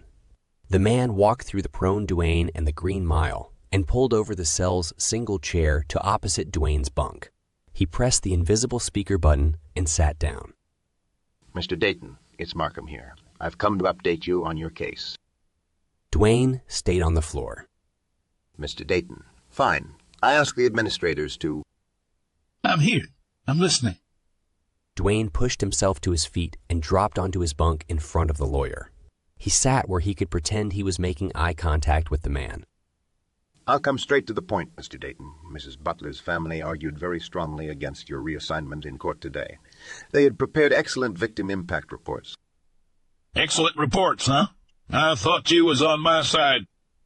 I'm sorry, but I don't want to mislead you. There's no changing the fact that the loss of Miss Butler has caused significant emotional and material damage to the Butler children and the rest of the Butler family. They're Dayton kids. They're my kids. Mr. Dayton, if you cannot control yourself, I'll have to leave. Then leave. Duane immediately checked himself. No, stay. Stay. The lawyer would probably be the only person he would see for days. Sorry. Markham straightened the creases on his trousers. Very well. But I actually don't have much more to report. Things are progressing, but slowly. We're investigating every possible avenue for appealing your conviction. There's still a small chance you may be released. You mustn't give up hope. But the lawyer did not seem to believe his own words. There would be no cloned Duane body to be reassigned to. His conviction would be upheld, and one day, in a few months or years' time, he would be turned off. How much longer do you think I've got in here? Then Duane decided he did not want to know. How are my kids doing? As far as I'm aware, they're doing well. I mean, as well as can be expected in the circumstances. A sting pierced Duane's heart. He imagined Dakota and Brandy being brought up by Merrill's family, being told what a bad man their daddy was. And he was. He was. Ain't there nothing good you can tell me? Why are they keeping me hanging around like this? It ain't right. They should have finished it all when I was found guilty. This is just cruel. For a moment, Markham regarded his hands, which were folded on his lap. Mr. Dayton, the conditions you experience in your current capacity shouldn't be very different from living on death row as it used to be. If your conviction is overturned, you can look forward to a brand new body free of the diseases of aging. In return, the state government is able to save a substantial portion of its budget. I want it to end. Mr. Dayton, you're being very premature. There are still many legal avenues we have yet to... Are you my lawyer or what? I am charged with representing you, yes. And you gotta do what I say. I have a professional duty to provide you with the best defense possible, Duane. The man would be squirming in his seat if he was not so stuck up, thought Duane. You gotta do what I say, and I'm saying I don't want no more appeals. I'm guilty as charged. I put my hands around that bitch's neck and I squeezed the life out to her, and goddamn it, I'd do it again if someone drove me to it like she did. So I've had it. I want out. Markham protested and reasoned, but Duane refused to answer. The lawyer turned off Duane's speaker before he left. Duane looked around him. The Green Mile had disappeared from the cell floor. Another day, there was a new book on the shelf. The Birdman of Alcatraz. Duane had seen the old black and white movie, Pop's favorite. Pops had loved the old-timers movies. It was about a prisoner in solitary confinement who catches a bird and makes it his pet. He fills his cell with birds in little cages he makes by himself, and learns all about birds and becomes an expert, better than all the other experts. He saves birds' lives from diseases with his special cures. Duane picked up the book and lay down on his bunk. Prisons were better places in the olden days, he reflected. His cell door opened, and the male Taki walked in. Duane put down his book. What are you doing here? Sweet Ass had run her last check on his body box just a few days ago. He could not understand why Neckbeard was back so soon. Duane caught a glimpse of a small black object in his hand as the man pressed the button to shut the body box system down. Being turned off and on again was like moving from one day to another, the blink of an eye. Duane didn't know how long he had been turned off or what the man had done, but suddenly Neckbeard was in a different position. His gut was right in front of Duane's face. The man bent down and peered into the space where Duane knew the body box camera to be. As if he wanted to look Duane in the eye, he leered and winked.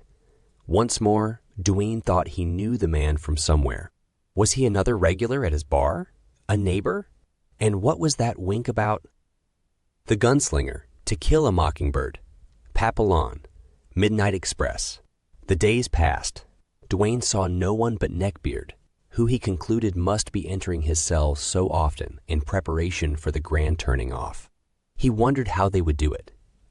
Would Neckbeard shut him down permanently one day, just like that? No, they would have to have a big ceremony about it. Invite all the butlers and anyone else who hated his guts, so they could all gloat for a second time. At least his kids were too young to attend. Duane did not wonder what death was like. He had died once already, and then 100 times more when his body box flipped him from day to day, or when they shut him down to check the system. Death was nothing. It was outside the pages of his book. Markham looked sad when he finally arrived with the news, and Duane surprised himself by feeling touched. He had never liked the lawyer, and he was pretty sure the lawyer had never liked him. But he had done his job, and now it obviously pained him that Duane had come to the end of the road. There was to be no grand display after all, it turned out.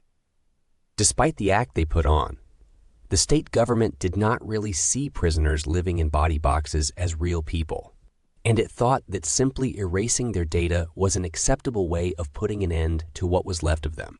Markham placed his hand in the air, resting it on Duane's body box before he left. Duane picked up his book. It was called Crime and Punishment. It was about a murderer, like him, only this guy was stupid enough to confess. Duane had not known when he chose the book that it would be the last one he would ever read. They came to delete him when he was halfway through the book again. 2 bulls and neckbeard. At least he did not have to worry about his bowels this time. He saw the techie walking toward him. There was a room. A dirty room filled with empty pizza boxes, beer cans, computer equipment, and wires. Endless wires. Duane reeled. Where was he? He could not take it in. He did not believe in heaven or hell, but what else could this be? It looked like the inside of a trailer. Hell was a dirty trailer. He tried to get up, but he could not move. He tried to turn his head to look around, to look at himself, but his head was fixed. He could look nowhere but straight ahead, and could see nothing but what was directly in front of him. A figure crossed his view. He recognized the paunch with the t-shirt pulled tight across it immediately. Neckbeard. The figure crossed twice more, and both times Duane reflexively tried to follow it, but his vision remained restricted to the scene before him. A face appeared, inches away. Duane tried to pull back, but the image remained as large, so Duane could see each blackhead, stubble hair, and jagged red line in the eyes. Hey, Duane, you can talk. I turned the speaker on. Hey, you gonna tell me what's happening? The tech key whooped. It worked. I knew it. God damn it, Jared. You're one goddamn smart son of a bitch, even if I do say so myself. A dim, delicate hope began to form in Duane. The tech key pushed aside some trash and settled into the sofa opposite. He spread his legs comfortably and took a swig from a beer can. Hey, Mr. Duane Dayton, how are you feeling? Confused, Duane did not answer for a moment. It's okay, Duane. It's just you and me. No one's gonna whip you back in jail. I'm okay. You got me out of prison. But this is different. I can't move, and I can't see anything except what's right ahead. The man swallowed a mouthful of beer and belched. Yeah, sorry about that. I ain't got one of those fancy body boxes you're used to. But where you are is good enough. Better, in fact. So, what you planning? Duane's faint hope began to flicker. The man laughed. You don't know who I am, do you? I didn't think you'd remember me. You always was one hell of a self-centered bastard, Duane. Oh, fuck you. He got up and reached toward Duane. Empty blackness and silence fell, but Duane remained conscious.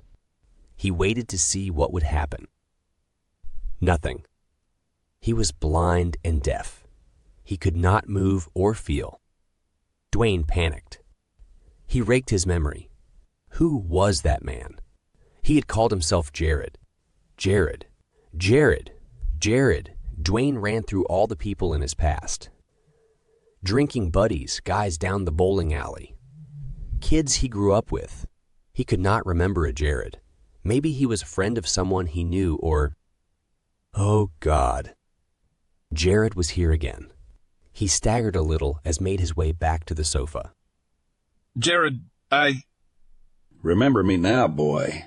I thought a little time alone might help. Jared, look, man. Say my name, Duane. Say my whole name. You owe her that. You owe all of us that. I'm sorry, Jared, you. Say my goddamn fucking name. Jared Butler. Your name's Jared Butler. But look, Jared, I didn't mean for it to happen. She just got me so mad, man. You know what women are like. Jared's face filled Duane's vision, distorted, flushed, lips leaking saliva. My cousin was the sweetest, most beautiful woman that ever lived. And while the Lord may forgive your sins, I sure as hell don't. So I made my own hell for you right here. Dead row Duane might be erased, but I copied every bit of you. And now here you are, and here you're gonna stay. Maybe I'll turn on your camera and make one day, if I'm interested in how crazy you're getting in there. But I got a busy life, so don't expect to see too much of me. Jared stood up so that Duane could see nothing but the man's belly. The last thing he heard was, "Good night, Duane." The end. This has been The Last Days of Duane Dayton by J.J. Green. AI narrated. For more J.J. Green books, visit jjgreenauthor.com.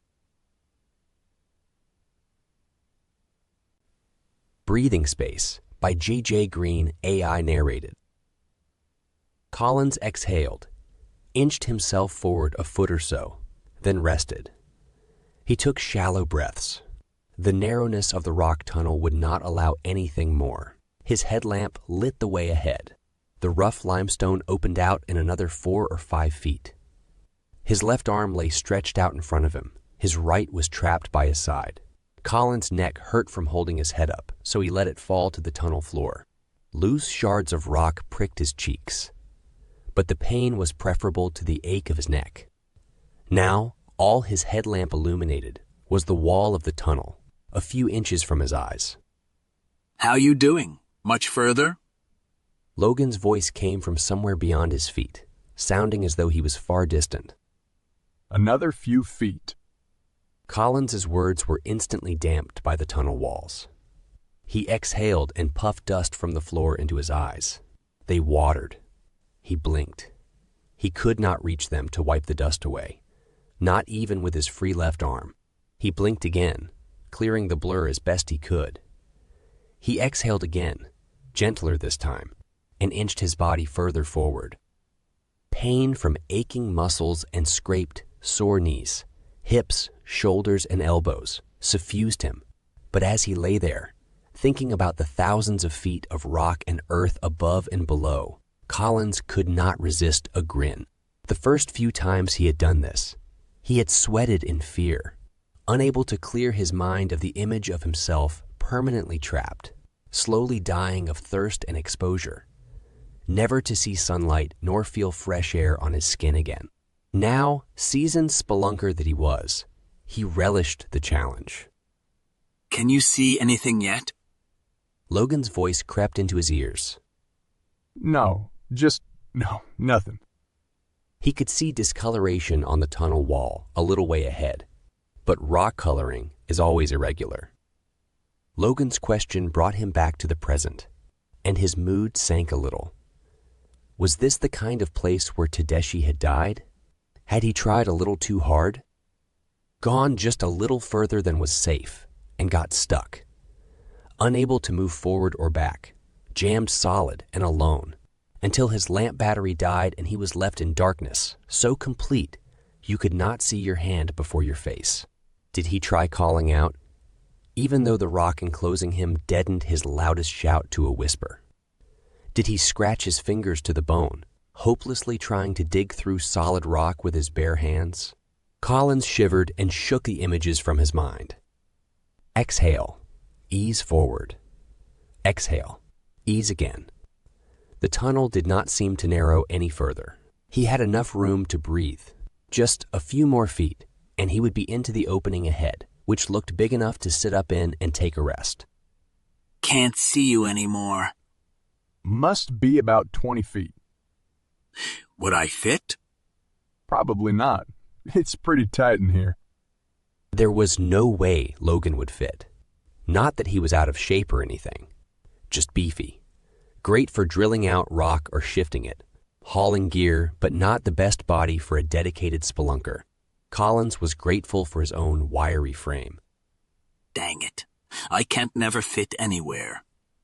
Collins could see Logan in his mind's eye, leaning into the tunnel to talk to him, his doughy face wearing that dumb look he got whenever he tried to think too much. Why'd I even come along? No use to anyone. I should do something else. Logan's faint monologue drifted through the tunnel. There's got to be a lot of jobs for a guy like me. Mountain rescue, EMT. Yeah, sure, Logan. You're scared of heights and you faint at the sight of blood. Now shut up. I'm nearly through. Collins's head was level with the discolored rock. Strange. It seemed to smell a little off.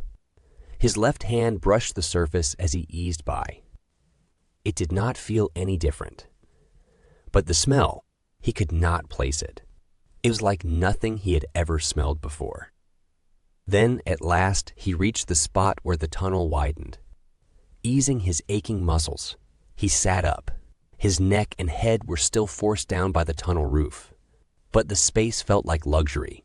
After taking a breather, he bent down his head to get a closer look at the next section. A wider hole, then what looked like a chamber. He let out a whoop. Collins, what can you see? It opens out. Room size?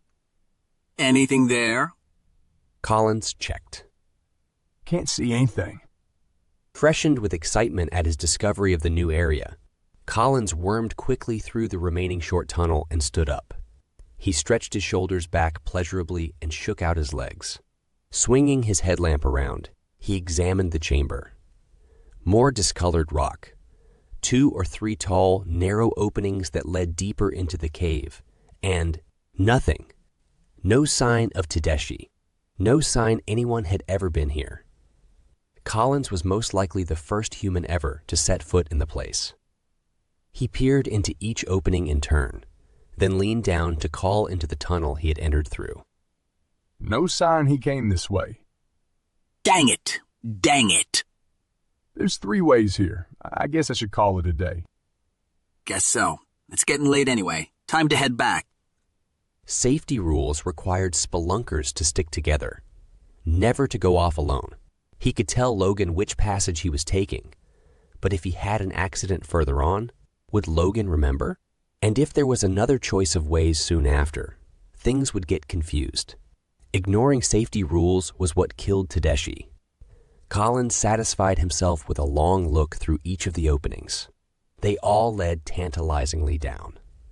The recovery team had already gone as deep as the research team Tedeschi had belonged to. The deepest humans had ever been. This route he and Logan had found would break all the records. After a regretful last look around, Collins squatted down to return the way he had come. At base camp that night, they watched the recordings from the expedition 5 weeks previously, when Tedeschi had disappeared. There he was, familiar to them all now. A small man, a good size for a caver, lean but fit, carrying a ton of gear without it seeming much effort. No amateur. He moved over the rock at a measured pace, wasting no energy. They watched him disappear into a sump, then fast-forwarded the recording to the point when he reappeared, grinning, giving a thumbs up, a sign he had found a way through. The delight on his face was what killed Collins a little. He knew that feeling. All the recovery team did. Tedeschi was one of them. He had come here for the same reasons they were all here. The same reasons they did the crazily dangerous things they loved to do. And now he was dead. Somewhere down here, his body was lying in the dark. As they were watching, they heard the sound of more cavers arriving. Their team leader, Marsh, paused the video and turned to the watchers. It sounds like our guests are here. I know it goes against protocol, but we've a member of Tedeschi's team joining us. Dr. Surtees is a leading speleobiologist. She might be able to shed some light on conditions that influenced Tedeschi's disappearance. Collins and Logan exchanged puzzled looks. Tedeschi had taken off alone and got stuck or lost. There was not any need to look for more causes than that. Caving was damn dangerous. People who did not follow the rules died. Sometimes they died even when they did follow the rules. A tall woman stepped into the lamplight, begrimed from the journey down to the base camp. She dropped her pack heavily to the floor and sat down on it, resting her elbows on her knees. Her face was shadowed and lined. She nodded and smiled wanly at the recovery team members. A man from the group that accompanied her also stepped forward. We'll rest tonight and set off in the morning. Dr. Surtees has brought supplies for herself. We've plenty to spare, Dr. Surtees. Please help yourself if you need anything. There's some flat ground toward the back to set up camp. I guess you already know that. Surtees did not reply. She was gazing at the frozen image on the screen, Tedeschi smiling into the camera, giving a thumbs up. After an awkward pause, Marsh said, "Well, I'm sure you all know how to make yourselves at home." He started the recording again, and the new arrivals walked off to find an area to settle for the night. Surtees stayed where she was. Colin studied her instead of the recording. He had watched it so many times. He did not think there was anything else to learn, but the woman was something new. She had been there when Tedeschi went missing and would have been part of the first search, when they still had some chance of finding him alive. That must have been pretty harrowing. Yet here she was again. After what must only have been a few days topside, he could not read her expression. What had motivated her to return to look for the body? When the recording had finished and they were wrapping things up, Collins decided he would try to find out. He held up a hand. I was wondering if Dr. Surtees would like to say anything. Can she tell us anything that might help us locate Tedeschi's body? She turned to look at him slowly, as if coming out of trance. I'm not sure.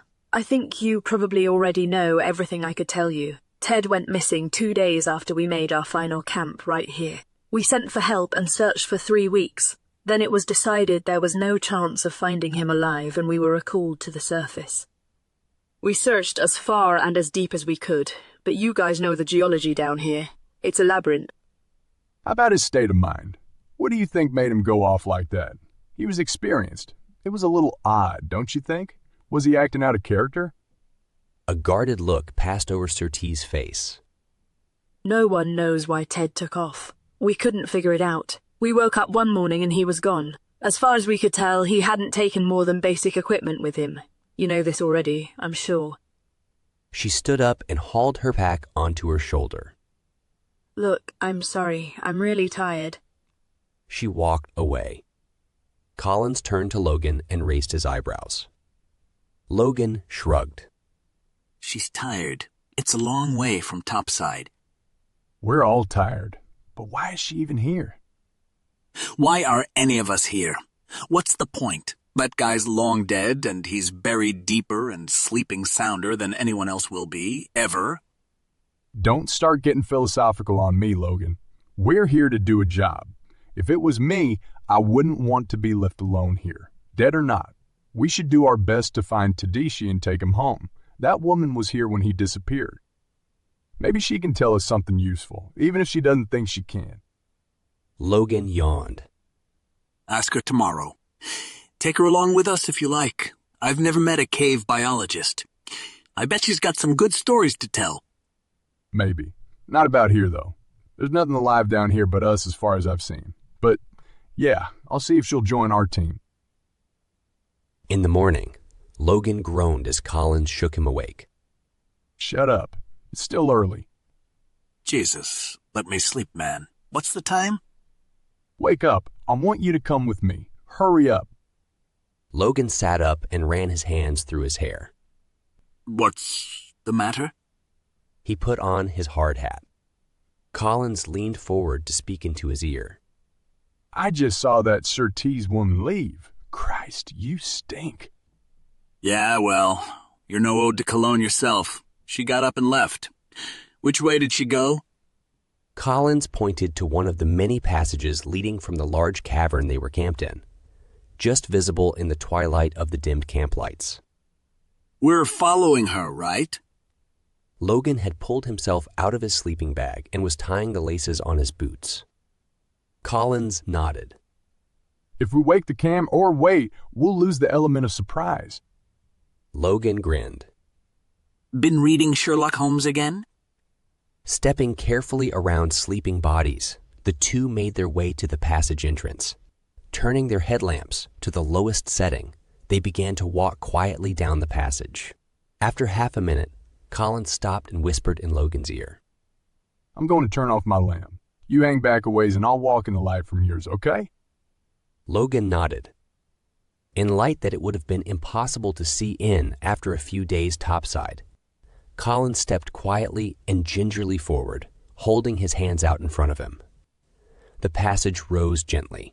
There was no floor, just rough stone, so both men had to frequently grip the walls to keep their balance. In places, the passage narrowed to such an extent they had to turn sideways to pass through.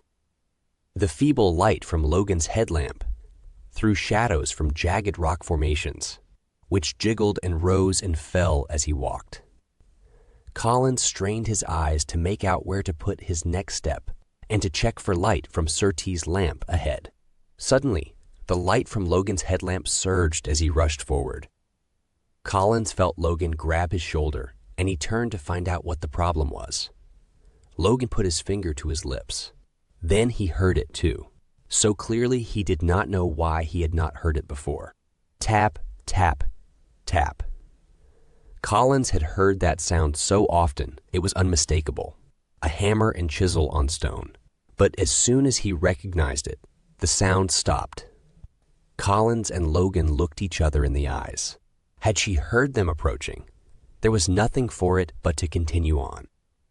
Still struggling to make his way in the puny light from Logan's lamp, Collins half walked, half climbed forward, wincing inwardly at the slightest sound from his boots on the rock. He strained his eyes, trying to see a glow in darkness ahead, but there was nothing. After another 2 or 3 minutes, his right boot trod on something soft. A small grunt issued from the object. Dr. Surtees? Collins stepped back, bumping into Logan as he came up from behind. The black shape he had mistaken for a rock unfurled itself and elongated to human height. Collins and Logan turned their lamps on full, and Surtees did the same. Even in lamplight, her face shone red. Collins glanced down and saw her holding a plastic sample bag and hammer and chisel. The three stood in silence a moment. Then the woman turned up her chin and gazed into Collins's eyes. You're the nosy one from last night, aren't you? Hey, I'm just trying to find someone's remains. Not sure what you're doing here. The woman tensed and drew herself up. Then her face relaxed a moment, and her eyes shone wet. She looked away, and when she turned back, she had resumed her fixed, unreadable expression.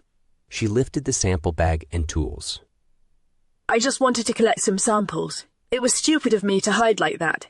I don't know why I did. Let's go back to the camp. She tried to pass the two men, but it was not easy in a passage barely wide enough for one person, especially when the men clearly were not going anywhere. Tedeschi went off by himself and died. Now you go off alone too, knowing full well what happened to your teammate. For samples, you could collect them anytime. And you said you were here to help the search. It's just these rocks. It's too hard to explain. She forced her way roughly past Collins and Logan and set off down the passageway. Logan was just recovering from being thrust into the wall once when Collins pushed him aside again as he rushed after Surtees. He grabbed her shoulder and spun her round. Look, ma'am, this isn't good enough. We're down here risking our lives to try and find the body of your teammate, and here you go breaking safety rules again. What the hell? You want us to have 2 bodies to find down here? You want to end up like Tedeschi? Lying in the dark, alone, maybe hurt, dying of thirst? You think that's a good way to die? As he spoke, the guarded look fell from Surtees' face and she collapsed to the floor, head in hands, sobbing. Don't. Please stop. Please. Collins stood over her, his hands on his hips. He threw a bemused, exasperated look at Logan, who seemed as confused as he was. Damn it, lady, what is it with you?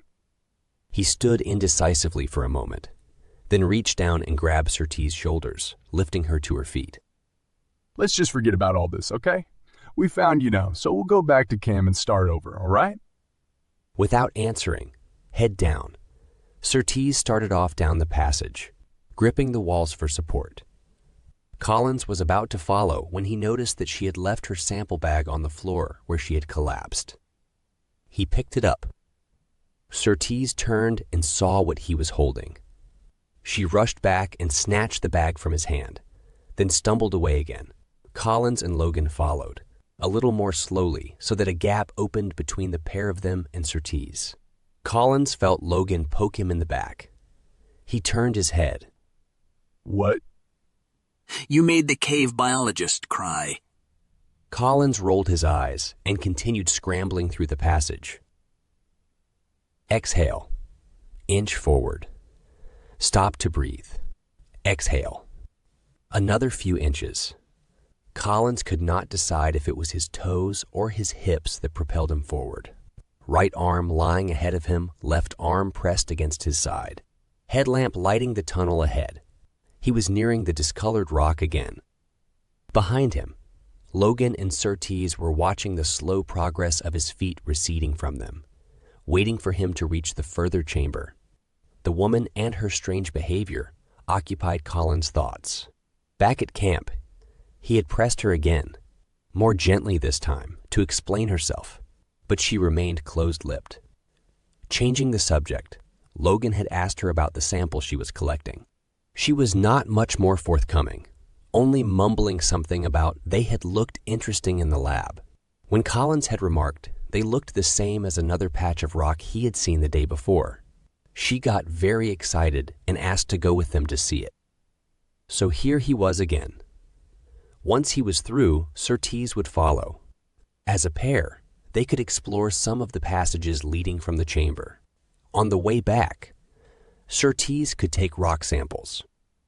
Collins' face eased past the discolored patch, inches from the surface. The smell seemed stronger today, and the rock glistened slightly in the beam from his headlamp. Such strange stuff. Collins was sure he had never come across this kind of rock before. But then he was more than 9,000 feet below ground. Who knew what might be down here? He looked ahead. The tunnel walls seemed narrower than before, which could not be possible. There were no cracks from shifted rock, yet it looked so narrow, impossibly narrow. How could he fit through? If the tunnel really was as narrow as it seemed, how had he managed to get this far? Would he ever get out again? The edge of panic needled him. He pushed the feeling away, willing himself to breathe deeply to calm himself. But he could not breathe deeply. He was too tightly jammed, his chest barely fitting within the available space. He felt sweat break out on his face.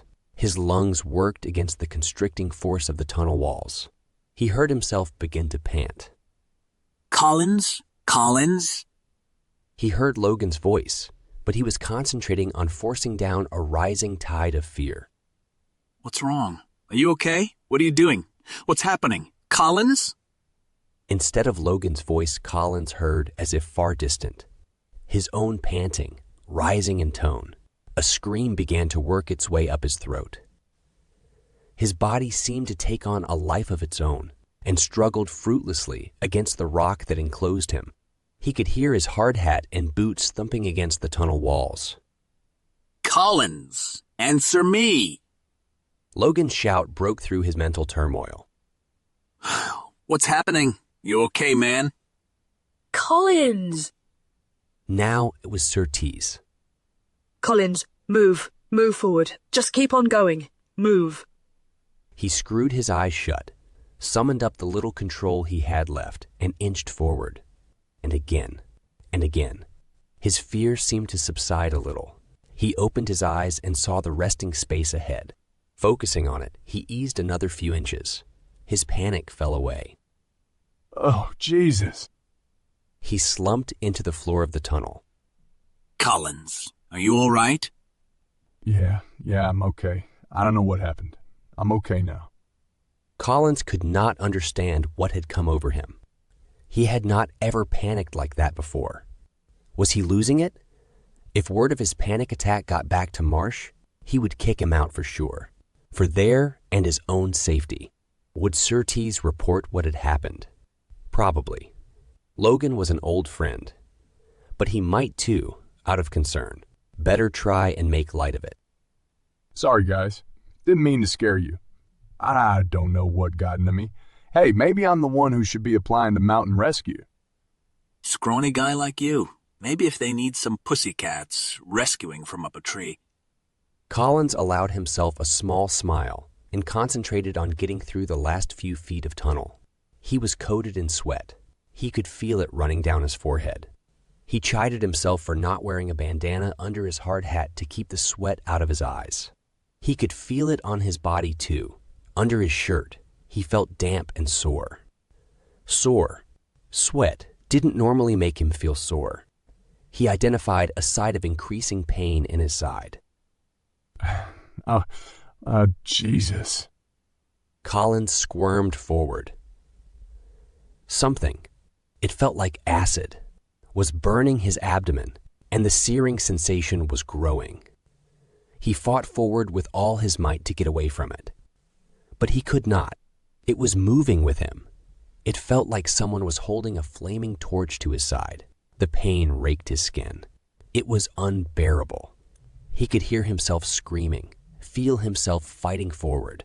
He shattered his headlamp against a jutting rock, and plastic shards rained down on his face as instantly utter darkness fell. He was sightless in the dark with blistering, fiery agony eating through his side. Somehow, he found himself in open space. He had reached the chamber at the end of the tunnel. He ripped off his shirt and flung it away from him. The pain in his side did not abate. Touching his skin, he felt a slimy substance burn his fingertips. How to wipe it off? He crouched down and felt on the floor for his discarded shirt. Finally, weeping with relief, his fingers brushed cloth. He grabbed the shirt and felt for the areas on it that were not covered in slime. Wiping his side, he did not know if he was wiping away the slime or his own blood, or maybe both. But the pain eased. He wiped as much as his tender skin could stand and carefully wiped slime from his fingers too, then threw his shirt away from him. Finally, the shouting from Logan and Surtees broke through his confusion, coming to him out of the darkness. I'm okay. It's okay. There's something in the tunnel. Something, I don't know. It burned me pretty good. What do you mean, burned you? What was it? Logan's voice was a calming sound in the pitch black. Some kind of slimy gunk. And the tunnel wall, it must have been, came out as I went past it, after my, episode. Collins, where was it? Was it in the rock? I wanted to sample. Yeah, I reckon. How are you doing? Can you come back? I'm not going past that slime again. Collins faintly heard Logan cursing. I smashed my lamp. Can you guys shine a light down the tunnel for me? A moment later, Collins could see a patch of wall that was slightly less black than its surroundings. He gingerly felt his side. It was wet, with blood he assumed, as it did not burn his fingers. The slime must have eaten through his skin. The ache from it was only tolerable because it was less painful than the feeling of being burned alive he had had before. Collins, you can't come back. I can't fit through to get you, and that slime could burn Surtees. I'm going for help. Okay, I guess Marsh might have some ideas. I'll be back as fast as I can. Collins, you're at risk of shock, you know. I know you haven't got anything to cover yourself with, but just keep talking to me, okay? I know, okay. But he couldn't think of anything to say. You got a wife, Collins? No, no girlfriend either. Got a kid I see pretty regular. You? I'm married. My husband's dean of my university. Cool. Well, I get my research funded. A wave of pain overcame Collins, and he gasped. Kids? Not yet. Not yet. Collins could not think of what else to say to maintain the conversation that could be keeping him alive. Neither could Surtees. Apparently, for a while. Then, That stuff that slimed you, I'm sorry. I had no idea it would do that. through the ache that radiated from his wound, Collins managed to reply. You know what it is? No, I haven't much idea at all. If it's the same stuff in the rock samples I examined topside, I just know it's got some organic compounds no one's ever seen before. It's amazing stuff. Amazingly fucking painful. Yeah, I'm sorry. Like I said, I didn't know it could do that. What I've seen so far is clearly only the residue of the organism or organisms that you encountered. Another wave of pain. Oh, Christ. Collins wondered how long it would take for help to come. And then what? He could not get out, and no one would be able to get through to him without sliding through the acid slime. Healthy, he could stay here indefinitely while they passed food and water to him. But with the wound on his side, he was not so confident about his chances. Collins, you still with me? He started awake. He'd been drifting off. He must try to stay awake. Yeah, I'm still here. I'm going nowhere. If it's any consolation, that stuff that burned you, some of the compounds are linked with enhanced cell efficiency. If it's in your blood, it might actually be helping you. I'd rather be unslimed and inefficient, to be honest. Yeah, well, I can see why you say that. The conversation lapsed into silence again. Collins. It was a sound that brought him back to consciousness, followed by pain.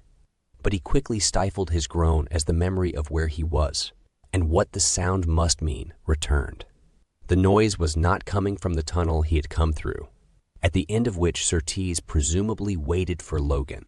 It was coming from the other side of the chamber, from one of the 3 openings he had found before, and it was the sound of something sliding and scuffling toward him through the darkness. Something big. Collins strained to see. The only light was the palest shimmer from the narrow tunnel, where Logan or Surtees had put a lamp. It was not really enough to see anything by, but Collins thought there was a blacker patch of black moving across the floor. What the hell it was, he had no clue. Some critter of the deep earth, attracted maybe by all the shouting they'd been doing, probably. As the hairs lifted on the back of his neck and beads of sweat formed on his forehead, the only thing Collins knew was that thing, whatever it was, could probably see or hear or smell a hell of a lot better than he could, that it already knew exactly where he was and was coming over to what? Running was out of the question. His only safe route contained acid slime. In the other unexplored tunnels, he could get lost or fall into an unseen chasm or meet 100 more of that creature's friends and relatives. He could call Surtees. But what could she do?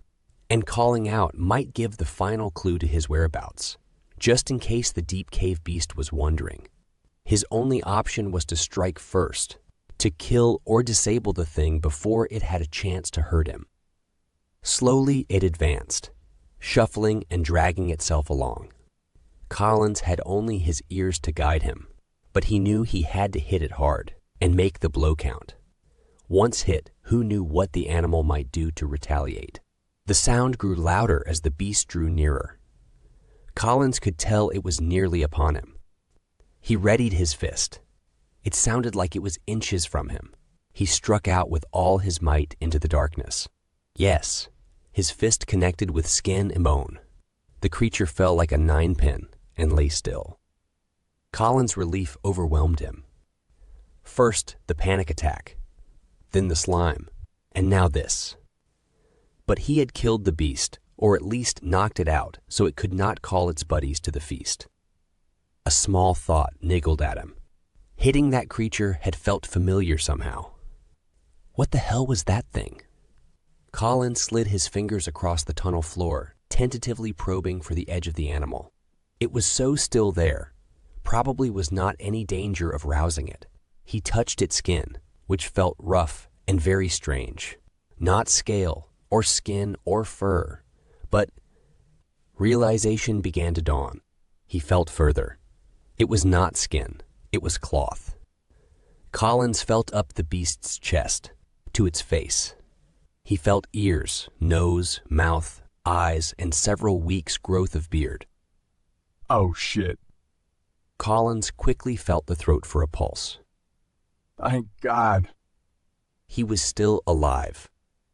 Surtees? Collins, you're alive. Thank goodness. You've been out for an hour or more. I'm okay still, but Surtees, I found Tedeschi, or rather... What? What did you say? You found Ted. Ted's there. Yes, but... Ted, can you hear me? Ted, I'm so sorry. I'm so sorry. Please forgive me. I love you. Ted? Collins was momentarily speechless. Ted, are you there? Surtees, he can't hear you. He's... What's wrong? Ted, please, hang on. Please. He's okay. He's just fainted. Collins leaned on Logan for support as the two of them made their way slowly back to base camp. The morphine shot Marsh had given him had made him woozy without seeming to take away much of the pain. Collins was glad to be out of the drama unfolding at the tunnel entrance, where they had left Marsh, the recovery team members, Surtees, and the now conscious Tedeschi. Marsh's face had indicated he found Surtees sobbing as embarrassing as Collins did. So Surtees and Tedeschi were... Having an affair? Yes, as far as I could tell. He wanted her to leave her husband, but she wouldn't, because she'd lose her funding, be out of a job or whatever. Could her husband do that? Don't know. I suppose so. He's a university dean, so... So Tedeschi went off. Went off? I don't know why. Kill himself. Space to think. Who knows? Got slimed, got lost, nearly died. I found him. You knocked him out. After he found you. Well, technically... So what was it with the rocks? The slime improves cell efficiency. Surtees didn't find out until she was back topside and looking at the samples she'd taken. She'd given Tedeschi up for dead, but when she saw the results from analyzing those samples, she thought there might be just the slimmest chance he was still alive. That's why she snuck off this morning. Yeah, she must have gone back to where she'd got her samples from the first time, wondering if Tedeschi had passed that way. Hoping to see something. I don't know. She was crazy with guilt and grief. I think maybe she should have just told someone her theory. Well, I don't believe it, even though it's true. Collins nodded. They walked slowly on. It was going to be a long haul to get to the surface with his injured side, Collins thought. Even with Marsh's expert medical care, he hoped Tedeschi would make it. The poor guy looked like a skeleton. There had been no problem getting him through the tunnel. Once Marsh had contained the slime with plastic spray for stabilizing loose rock. Hey, Collins. Logan broke into his thoughts. What? You made the cave biologist cry again. The end. This has been Breathing Space by J.J. Green, AI narrated. For more J.J. Green books, visit jjgreenauthor.com. Red Ochre by J.J. Green. AI narrated. Dangling in midair, terrified, it all came flooding back to me. I was out on the Martian plain again, my respirator broken, nothing but red rocks and dust between me and the horizon, under a pink sky. I could hear my dry, strained breathing. Feel my chest heaving involuntarily as my lungs shuddered and bucked, straining for air. My body bypassing my brain in an uncontrollable fight for life. Then I was back in the cave, suspended by the rope linking me to Pieter. His screaming shout sounded faint as I reached for my knife. No, no, no. Echoed round the cavern. But I had no choice.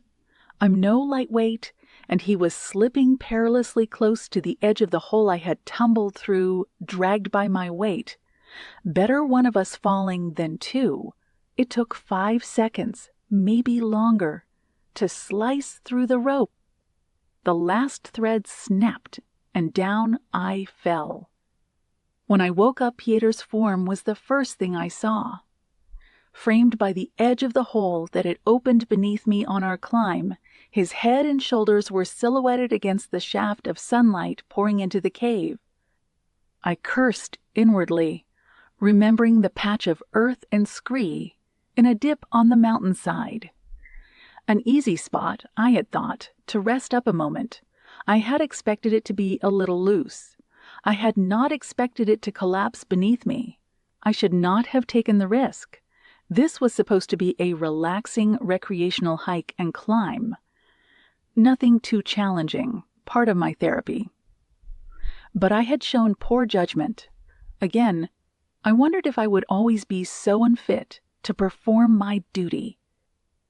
I groaned and shifted my head. Pieter called, Can you hear me? Are you okay? Have you broken anything? I coughed, and pain leapt in my chest.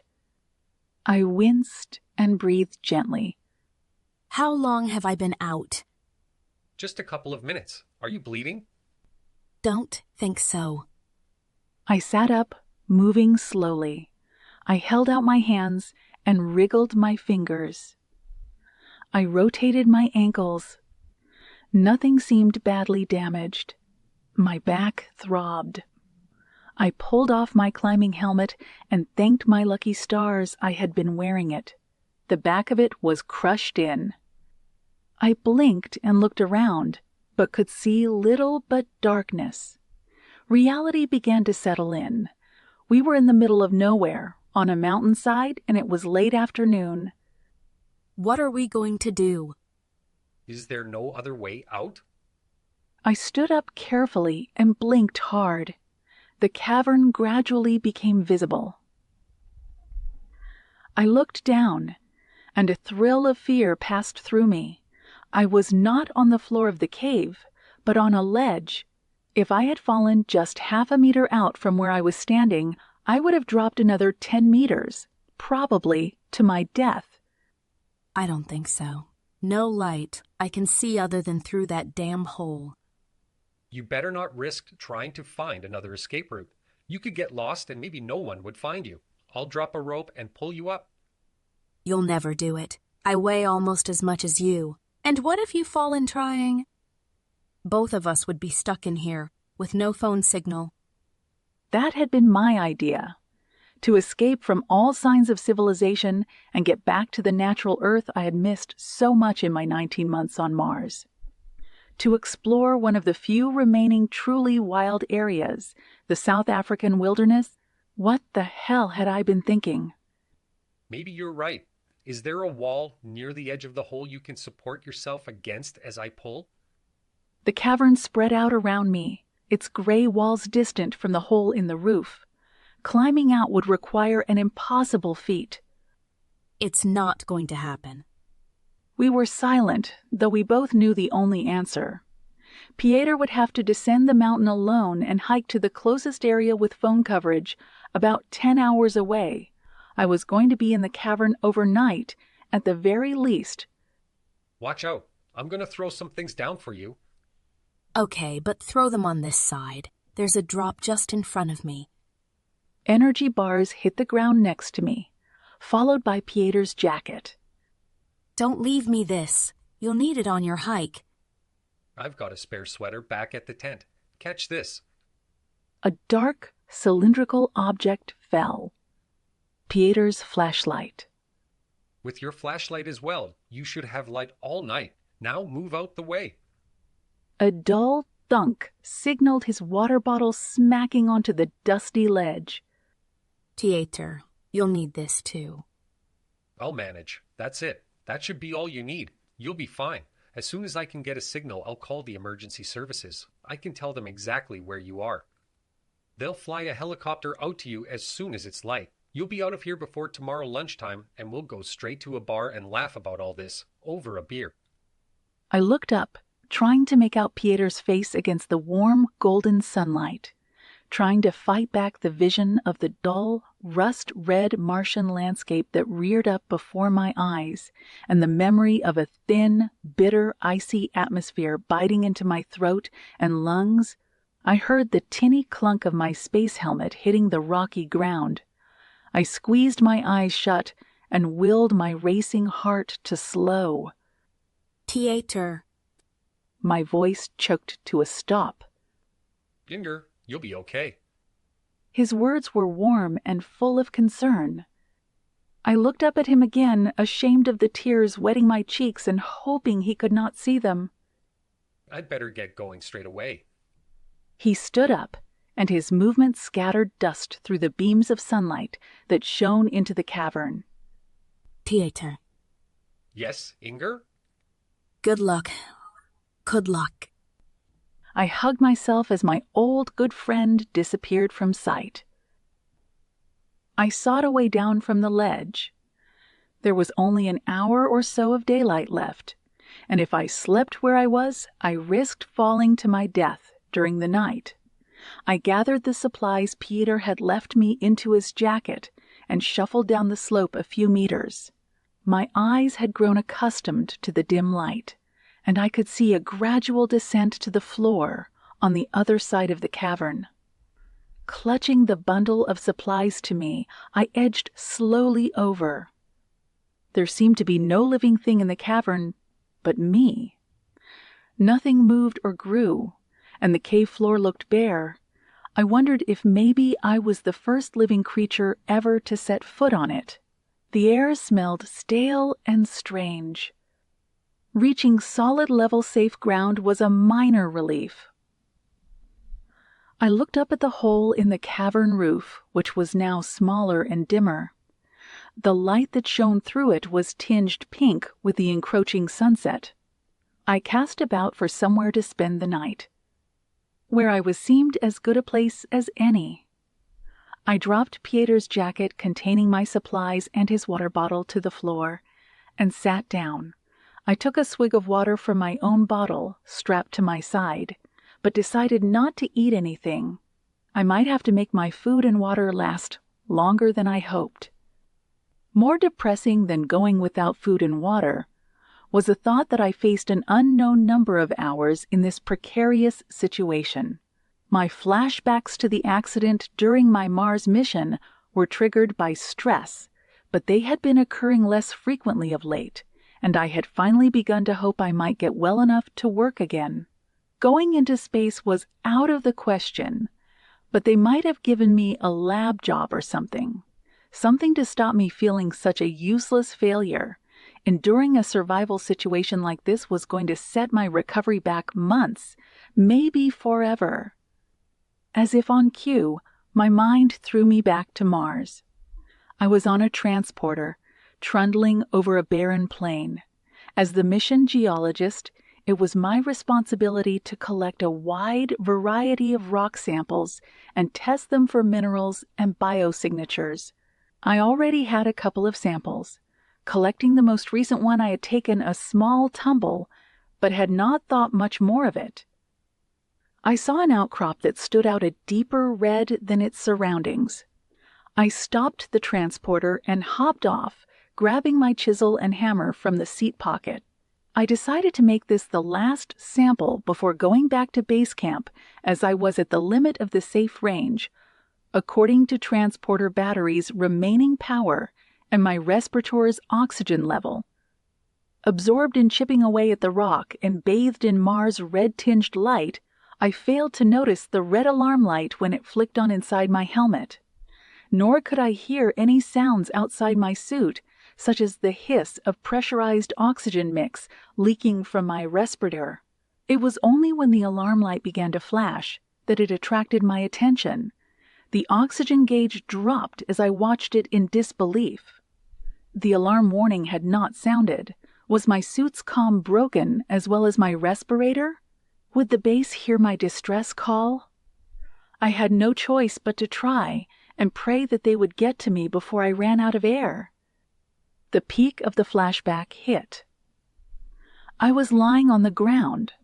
I had torn off my space helmet in a panicked, irrational effort to breathe, and I was gasping, and no one had come. I was going to die alone on that desolate planet, 100 million miles from warm living Earth, thriving with people. A chip of deep red Martian rock in my outstretched hand was the last thing I remembered before passing out. As the flashback faded, I realized something pointed was digging into my backside. I shuffled over a little only to encounter another pointed edge. I shuffled farther, but the ground seemed to be full of sharp objects just below the dusty surface. I traced the edge of one and smoothed the dust from it. It was a piece of shaped stone. I worked it free from the ground and held it up to the light. Breaking off the compacted dirt, I saw at once it was a point, a prehistoric arrowhead or spear tip. The shape was not quite symmetrical. A large chip had been struck from one side, making the edge uneven. I unearthed another point, and another. Each was not quite perfect. I was sitting on a prehistoric flint knapper's trash heap. It was a discovery I had dreamed of as a child, before my eyes had turned from what lay beneath the Earth's surface to the secrets of the night sky. It might have been tens of thousands of years ago, but the cave had once been occupied. I looked around me with new eyes. The sun had ceased to shine directly in through the hole and was providing only a fading glow. I took off my climbing gloves and turned on my flashlight. Its beam revealed a rocky but otherwise featureless, slightly sloping floor and irregularly contoured walls filled with pits.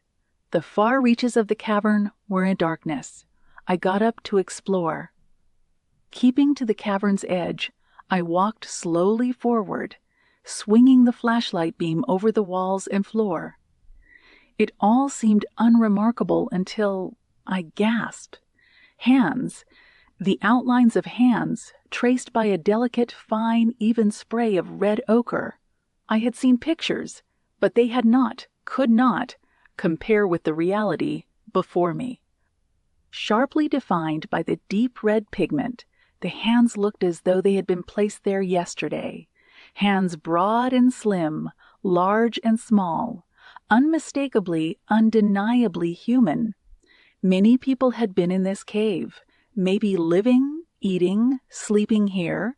I held my hand over the outline of another, imagining trying to connect with that far distant relative. But I knew better than to contaminate the painting by touching it. Instead, I lightly rested my hand in a notch to the right of the image. My fingertips brushed a loose piece of rock, and I drew it out and shone my flashlight on the fragment. My heart leapt, and a small cry escaped me. It was a piece of red ochre. A pattern of lines had been scratched down one side, and the end had been worn away. It was the base of the paint that had been sprayed over the outstretched hands. After finishing the artwork, the artist had placed the pigment in a handy nook, and I, tens of thousands of years later, had drawn it out again. For a moment, there was nothing I could do but stand there, holding the piece of ochre. My tears splashed onto the red stone, and I wiped my sleeve across my face. I turned the fragment over in my hand and examined the delicate pattern. Prodigals dictated I should immediately replace the ochre. Exactly where I had found it, but I gazed at it for an age. Finally, I put it back in the niche where it had lain for so long. I made a mental note of the exact placement of the pigment and looked up. The sky through the hole was dark and stars glimmered. I decided to save my flashlight batteries and explore farther tomorrow. I returned to the place I'd left Pieter's jacket and ate an energy bar and drank some water before finding a smooth area of ground to try to get some sleep. It was a dream. It had to be a dream, and yet I seemed to wake to the soft touch of hands on my body, feeling, probing, examining. I jerked in surprise and opened my eyes.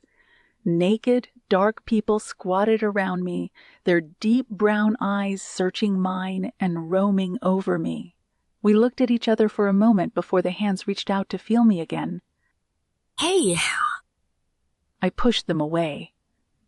Their skin was rough, and their fingernails were black and broken. I sat up. The cave was lit, not brightly, but enough to see by. Daylight came from above and to the right, through a low opening. I could also hear water trickling. The people around me spoke to each other, and the language was like nothing I had ever heard. It was musical, and sometimes the speech sounded more like singing than speaking. A woman reached out to touch my hair. Hey, please don't. But they did not stop. I sighed. Oh, okay. I sat, submissive, as the people fulfilled their curiosity about me. I took the opportunity to look closely at them in turn. Their hair was black and tightly curled, and their skin was ebony. Sinewy muscles moved beneath the adult skin, and the children were long-limbed and graceful. So these were the prehistoric people my mind had conjured up in response to my situation? I smiled to myself and decided to go with the flow, wondering what other details my subconscious would manifest. I got up, and the people rose from their haunches too. As I walked to the place where I had found the cave painting, they followed me as a crowd. There were about 25 of them, from the 3 or 4 babes clutched to their mother's breasts, to an old man with streaks of gray running through his hair. The painting was exactly as I had seen it, before I fell asleep, except the color was deeper and more vivid. The chattering and nodding increased as we all regarded the outlines of hands. A young woman stepped forward and placed her hand over an outline on the wall. She smiled and spoke to me in her sing-song language. I so wish I could understand you. It was the most beautiful dream of my life. I drank from the rill running along the floor at the edge of the cavern. I ate the tough meat and flavorful roots the people roasted over a fire. I played with the dusty babies and examined the people's artifacts. Bows, arrows, spears, bags of chewed leather, necklaces of seashells, strung on thongs. I walked out of the cavern and explored the surrounding countryside. The air was like wine, rich and clean, and the landscape alive with plant, animal, and insect life.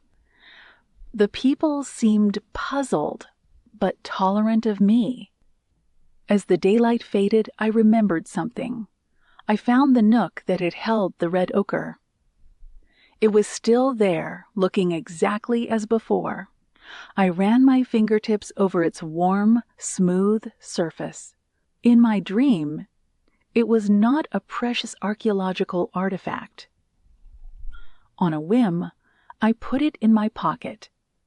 When all the people lay sleeping around me, I tried to stay awake and make the dream last as long as I could, but I eventually awoke cold and stiff in the wan light of morning, alone and lonely, waiting and hoping for rescue.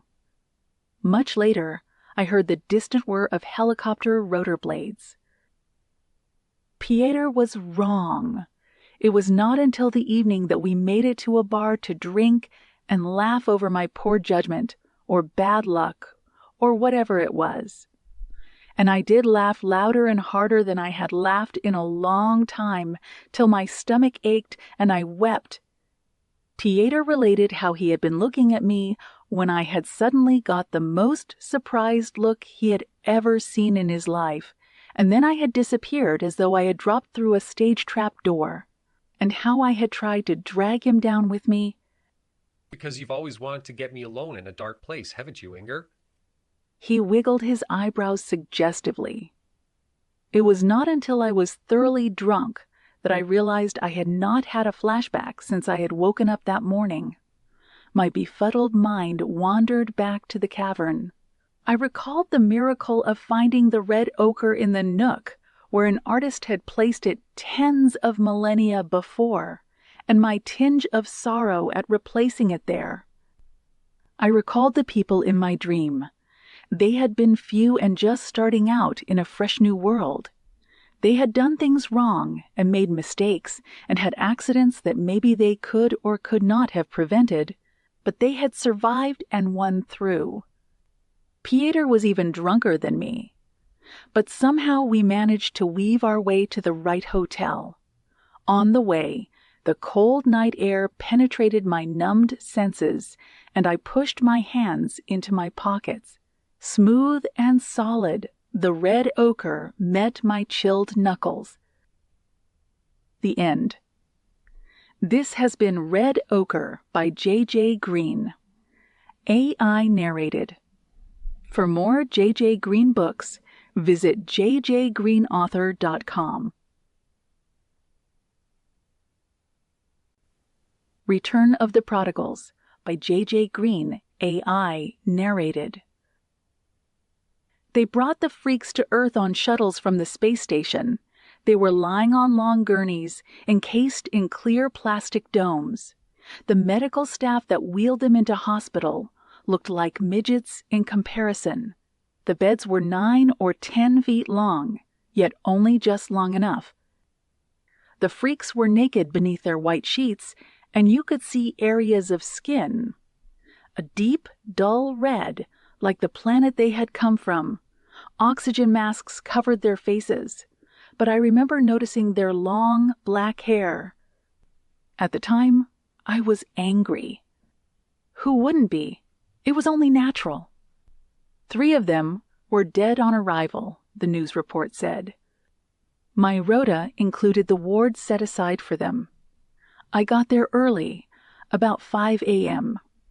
They were sound asleep despite the beep, beep, beep of the monitoring equipment. Only 6 of the specially made beds fitted in that 10-bedroom, and then only awkwardly. I had to reprogram the cleaning bots to reactive sensitivity, which makes them take longer. Another damned expense and inconvenience, that's what I thought. A female was nearest the door where I loitered as I waited for the bots to finish. She was spark out like the rest. Her long, long red arms lay on top of the sheet, and her head was turned away, thick black hair streaming over her pillow. The line from her mask snaked over her hair to the tank beside her bed, and another for urine fed a bag attached to the side. Heart, oxygen, breathing machines, the works. I kept looking and looking, trying to take in how long and thin she was. As her head turned and her eyes opened, I froze. There was almost no white in them, just deep brown that was almost black, so you couldn't see the pupils. Like cat's eyes in the dark. I couldn't help but stare. She tried to say something, but the mask was over her mouth, and each bed was still covered in a dome. I looked away. I cleaned their ward earlier after that, so I could be sure they would all be asleep. I got my notice. I'd seen it coming. Who needed sanitation staff anymore? Sanobots had been in the pipeline for ages. Robots too small to see, unlike the decrepit old machines I had to use. It was only a matter of time before I was made redundant. Set Sanobots loose, and they silently cleaned 24/7 without anyone even noticing them. 2 weeks' notice, they said. No, there were no other duties for me, they said. 2 weeks was all I was entitled to, and they acted like they were doing me a big favor, letting me work them out. I didn't tell my kids. What would have been the point? I think maybe Tila, my oldest, guessed something was up. She gave me an extra tight hug as she said goodnight that night. I hugged her back and breathed in the scent of her hair, trying to commit it to memory. I set out to pay the freaks a visit next day. I don't know what exactly I was planning to do. Rip out some lines, push some beds over. The unfairness of it filled me with fury. I couldn't understand why they got so much money spent on them, keeping them alive. And even if they survived the first weeks, they were going to live like cripples the rest of their lives. Why should my taxes pay for them? Charity begins at home. There was I, 2 kids to feed, and their father long gone, and now no job to keep the wolf from the door. I didn't know what was going to become of us. I might even have to give the kids up. We didn't owe the freaks anything. Their ancestors took their chances when they agreed to go out to Mars. If the colony failed, that was their problem. And as for those smarmy assholes with degrees telling me to retrain, as what? I'd never been academic, and these days being good with your hands didn't count for much. There was always a machine or a computer program that could do it better than you. All I could expect was a life on subsistence income, which, with the cost of things these days, was no life at all. I heard them talking as I got near the ward, a high-pitched twittering sound. People had said they spoke English, but I couldn't make out a word. The domes and masks had been off for a week, and the bed heads were raised so they could look around. Silence fell as I walked in. Like I said, I don't know what I was planning to do. I was seething with rage. I stood in the doorway, screwing myself up to punish these scroungers. They were that weak, I could have killed one of them easily. They were too weak even to feed themselves. They watched me, sideways on. They all looked the same. The only female was the one I'd seen first, nearest the door, but they all had the same long hair and wrinkled skin, like they were really old, though the news reports said they were all in their 20s. The final generation of a failed colony. The Martians had stopped having kids when we told them that we couldn't afford to continue sending supply ships, that the experiment was over. What I wanted to say was, "You're not wanted here. Why have you come? We're spending millions keeping you alive. Why didn't you stay where you belong?" But the words wouldn't come out. I saw the protest banners through the window. "Martians go home," they said. The faces of the protesters were screwed up and ugly. Whatever they were shouting couldn't be heard through the soundproofing, but the hate was clear enough. Fists waving in the air, mouths open, screaming and shouting. Mean, angry people. Why the police let them stand right outside the window, I didn't know. Martians go home. That was a bit dumb, I thought. How are they supposed to do that? There weren't going to be any more ships to Mars. In my last week at the hospital, I didn't have much to do. The Sanobots were working well, and you could already see the effects. All those little out-of-the-way places where my bots couldn't reach were suddenly clean. Everything seemed brighter, newer. I was on General Dog's Body duties. They told me to set up an interface in the Martians' room to screen a link to the ones who'd stayed behind. The time delay meant they couldn't really talk to each other, but they could watch the video and type messages. I stuck around after I'd set it up. I didn't have anything else to do, and I had to take it back in 2 hours. They were all pretty excited. Well, not so much excited as agitated, chattering in that weird accent they had and tapping away on keyboards. Looking at the background to the Martians on the screen, I studied Mars closely for the first time. I'd never really been interested in the Martian colony. It had always been just something on the news every so often. I'd never seen the fuss. The place seemed to be nothing but low domes and sand to the horizon. No wonder some of the younger ones wanted to take their chances on Earth. But then again, looking at the state of them, I could also see why most had chosen to stay behind. The female Martian in the ward didn't show much reaction until a face appeared on the screen, close up and talking. We couldn't hear her, of course. Just see her moving lips and the tears pouring down her face. The female at our end got all frantic and started jabbering something I couldn't make out. She was talking to me like she wanted something. What do you want? I walked over. What's wrong? One of the others spoke. He'd learned Earth English. Proper English. She wants you to push her bed over the screen. Why? Can't she see it properly? He didn't answer. It was probably against hospital policy, but I was out of a job in a week anyway, and I was curious to see what she would do. Their monitoring equipment had been removed, so I didn't have to disconnect her from anything, which would have brought the nurses running. I maneuvered her bed over, taking care not to crash into the screen. When I got her there, I stood back. The same expressive face remained on the screen, talking silently. Our female spoke to me again. She wants you to push her closer. I pushed her right up against the screen, so that her bed was lengthwise against it. It drew complaints from the others who couldn't see properly, but she ignored them. She lifted her hand, trembling with the effort. She placed her fingertips on the talking woman's face, and a high, moaning sound escaped her lips. Who's that on the screen? Do you know? That's her mother. Mr. Busybody from HR stopped me on my way home that night, offering me a job caring one-to-one for a Martian. Soon they would be strong enough to go into assisted housing. The job was the usual thing: toileting, feeding, washing. Think about it overnight and let me know tomorrow. Jobs get snapped up these days, as you know. Okay, I'll think about it.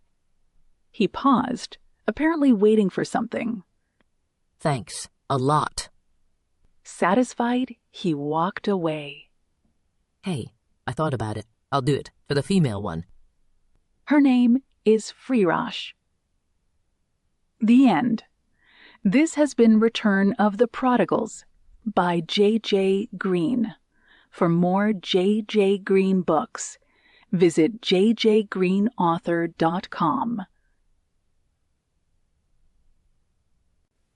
Never in Fear, Fly to the Woods by J.J. Green, AI-NARRATED.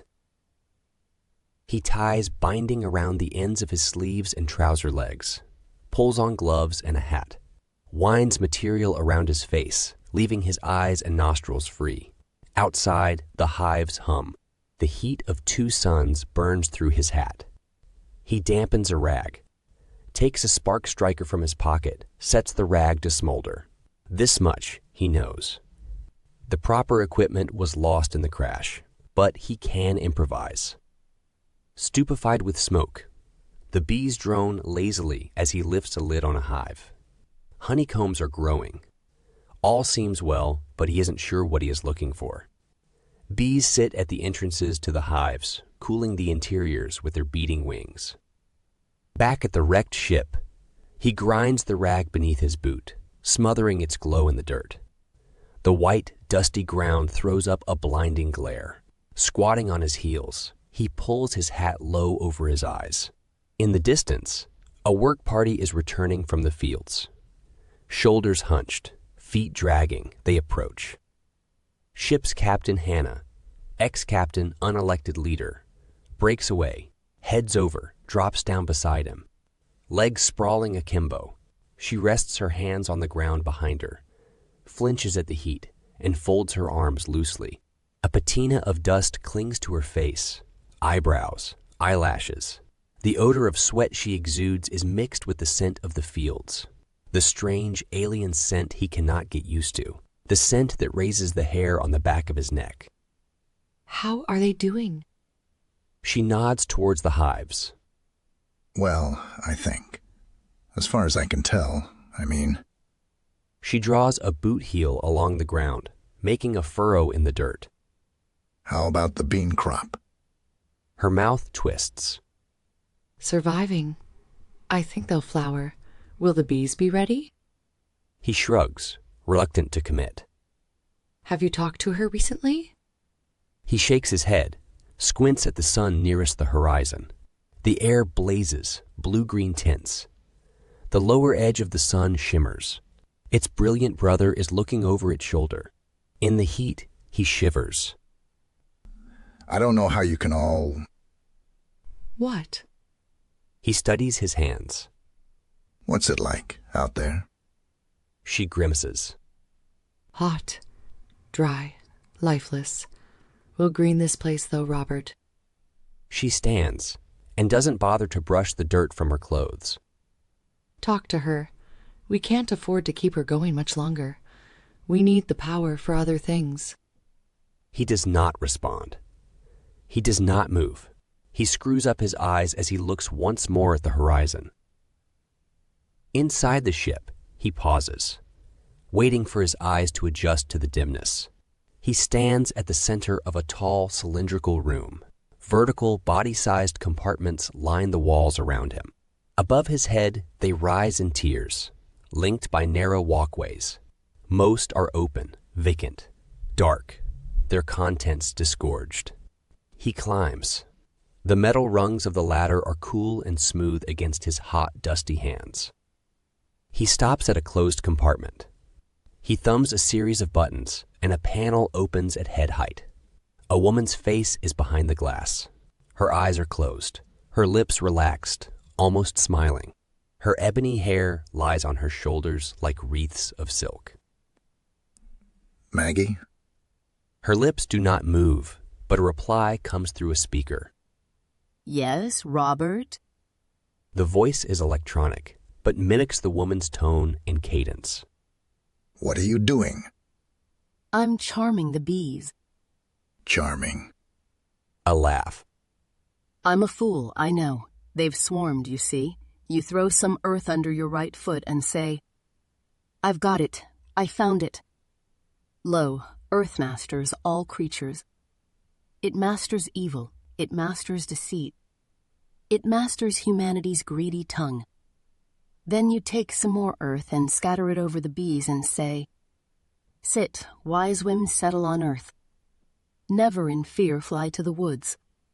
Please be mindful of my welfare, as all men are of food and land. It's Anglo-Saxon.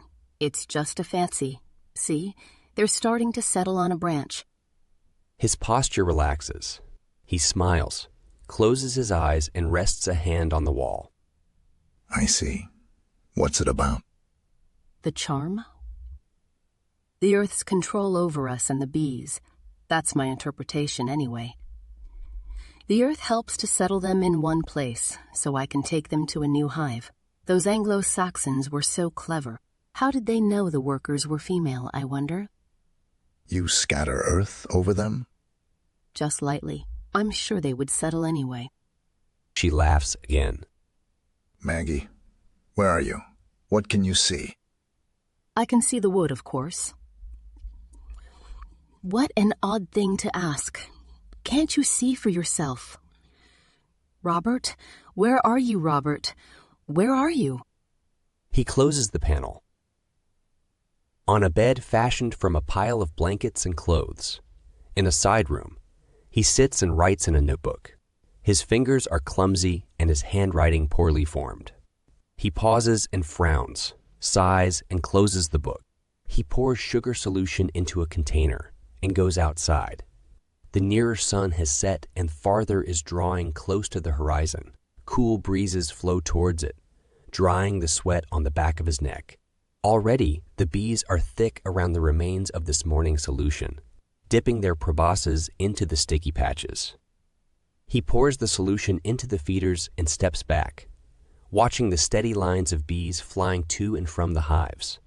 More than a mile distant, a patch of dark green marks the crop fields. His eyes travel the distance from hives to fields and back again, avoiding the collection of mounds and headstones that lie at the midpoint. He takes off his hat and runs his fingers through his greasy hair. Inside, once more, he follows a ruined corridor. The floor is buckled, and in places the walls are pierced by joists. He opens a door, releasing the murmur of voices within. Men and women sit haphazardly around the room, in chairs, on the floor, or perched on dead instrument panels and lifeless consoles. They are eating from metal bowls, Robert, you'd better be quick. There's not much left.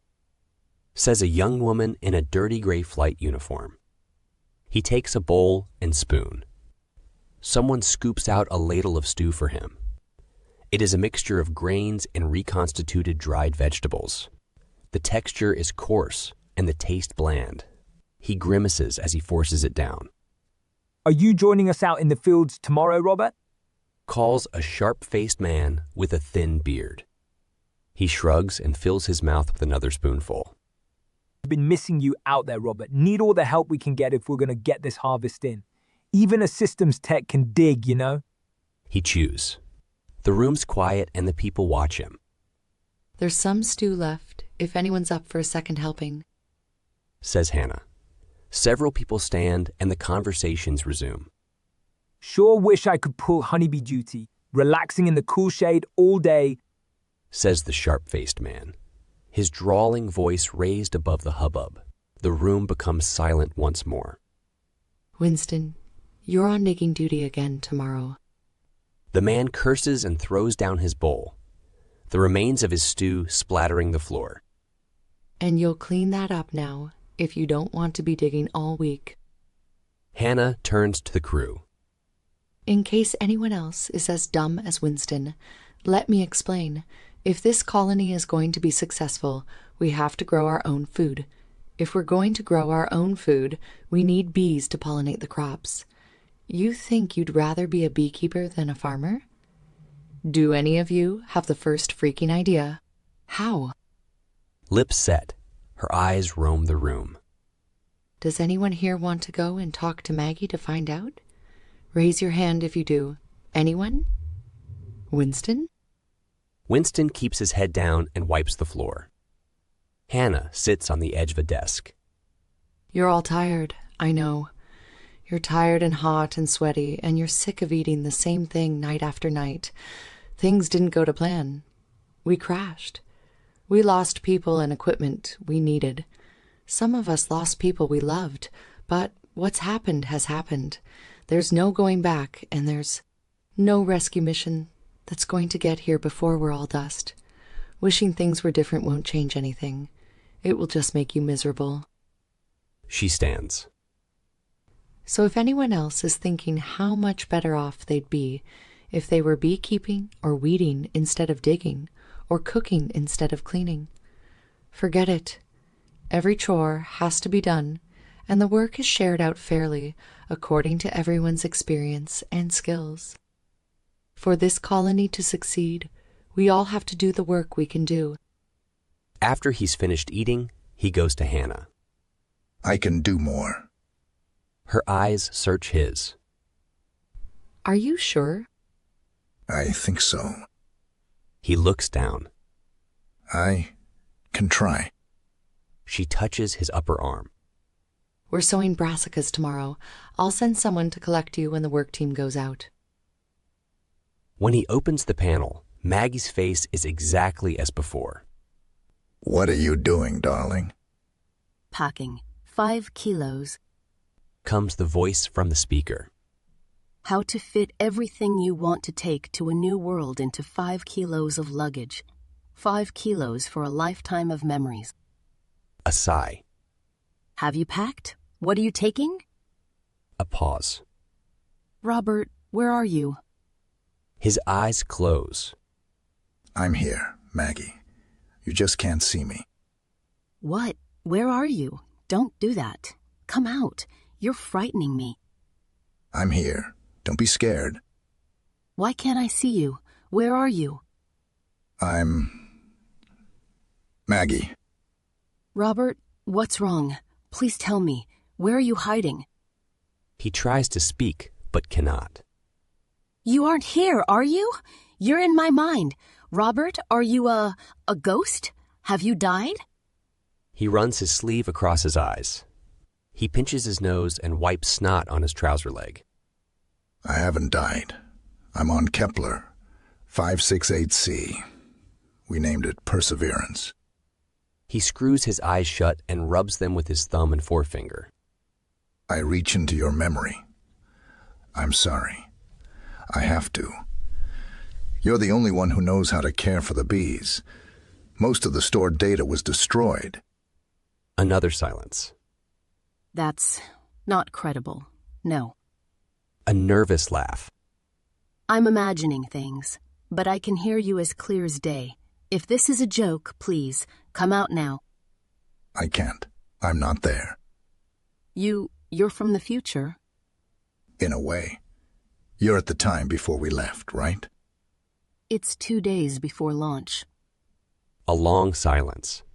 He leans against the metal and rests his forehead on his arm. Tell me, have I died? We crashed. You didn't survive. I'd heard about this, but being on the other side, have you spoken to me before? Many times. I don't remember. You can't form new memories. Of course. I never thought. Have I already asked you if I'm dead? He doesn't answer. It must be hard for you. Yes, I miss you. Silence. What's it like? Kepler? Perseverance? Is it how we imagined it? It's hot, dry, barren. Where we are. Anyway, with the landcraft destroyed, this area is where we have to try to build the colony. Perseverance is incredible and terrifying. I wish I was there to see it with you. He lifts his hand and rests it on the glass. What do you need to know about keeping bees? They talk. She says nothing he has not already written down. The conversation dries. Robert, will you promise me something? Once the last time, don't say goodbye. I hear you're joining our team today. The voice wakes him. He opens his eyes to see the young woman in the dirty gray flight uniform who spoke to him at dinner. She is standing above him. She smiles. He sits up. Morning, Lucy. I'll wait for you outside. I've got your breakfast. Fill your water bottle. You're gonna need it. A sliver of brilliant sunlight is peeking over the horizon. The air temperature is already rising. A group of 5 crew members wait for him as he tops up the bee's sugar solution. All set? He nods, though his heart is starting to race and his hands are clammy. He scans the view. It is a flat, pale shadow under the rising sun. Light washes over it, sparking flecks of silica in the bleached earth. Around the crop fields, the landscape is utterly barren. He walks with the crew, but as he draws away from the crashed spacecraft, his feet begin to slow and drag. The sharp scent of the alien earth nauseates him. His breathing quickens, and his vision swims. He looks back. The downed ship seems to call him. The effort of turning back to face the way he is walking wrenches a gasp from him. Hey, Robert. He has forgotten she is walking beside him. Tell me about the bees. The bees? Yeah, I mean, there's a lot to it, right? I thought you just got them and they did their thing. You know what I mean? But it seems like there's more to it than that. Am I right? He focuses on her face, her eyes. The bees are amazing. I didn't understand before how organized they are. They have everything under control. Each type of bee has its role, and they all work so hard for the sake of the hive. They're hard, working, selfless, impressive creatures all round. Well, I'm sure looking forward to some honey. You'll have to wait a little while for that, I'm afraid. But I agree, we could do with some variation in our diet. But bees are about so much more than honey, you know, Lucy. They were almost an afterthought in the planning, as I understand it, but they're vital. Absolutely vital. He squints at the dusty landscape. We may even see 1 or 2 scouts out and about. I already have. You have? Sure. We see them all the time, right, guys? He has something to focus on, a distraction from the clammy terror rising in his throat. Looking for bees is how he makes it to the area to be sown. Looking for bees is how he stands out on that flat ground, far distant from the ship as the twin suns rise and pour down heat. He draws a hoe through the soft, pale dirt, which parts like butter. He notices something. Within the fine, upturned soil are lumps the same color as the dirt. They are uniform. He continues to hoe his line, the pale lumps falling to either side of the furrow he creates. At the end of the line, he squats down and picks one up. He twirls it between his fingertips. It is smooth and as long and thick as the last joint on his little finger. Lucy's shadow falls over him. What you got there? He stands and hands the object to her. She emits a low whistle. What is it? A cocoon of some sort. I thought there was nothing out here. So did everyone else. She turns. Hey, guys, come look at this. You haven't seen these before, but there are so many of them. Looks like you're the lucky winner. You might just have found our first ever alien life form. The rest of the work team arrive and begin to pick up lumps and examine them. Damn, I was forgetting. Drop the cocoons, everyone. We've got to stop touching them. We have no idea what's in them. The surface could be toxic or something. We have to go back and tell Hannah. Let's pack up and go, okay? As they begin to shoulder their tools and walk away, he hangs back. He bends down and picks up one of the lumps. He cradles it in his hand. With his teeth, he pulls the stopper from his water bottle and douses the object with water. Washed free of dirt, it glistens. The crew members are drawing away from him, but he stands, fascinated.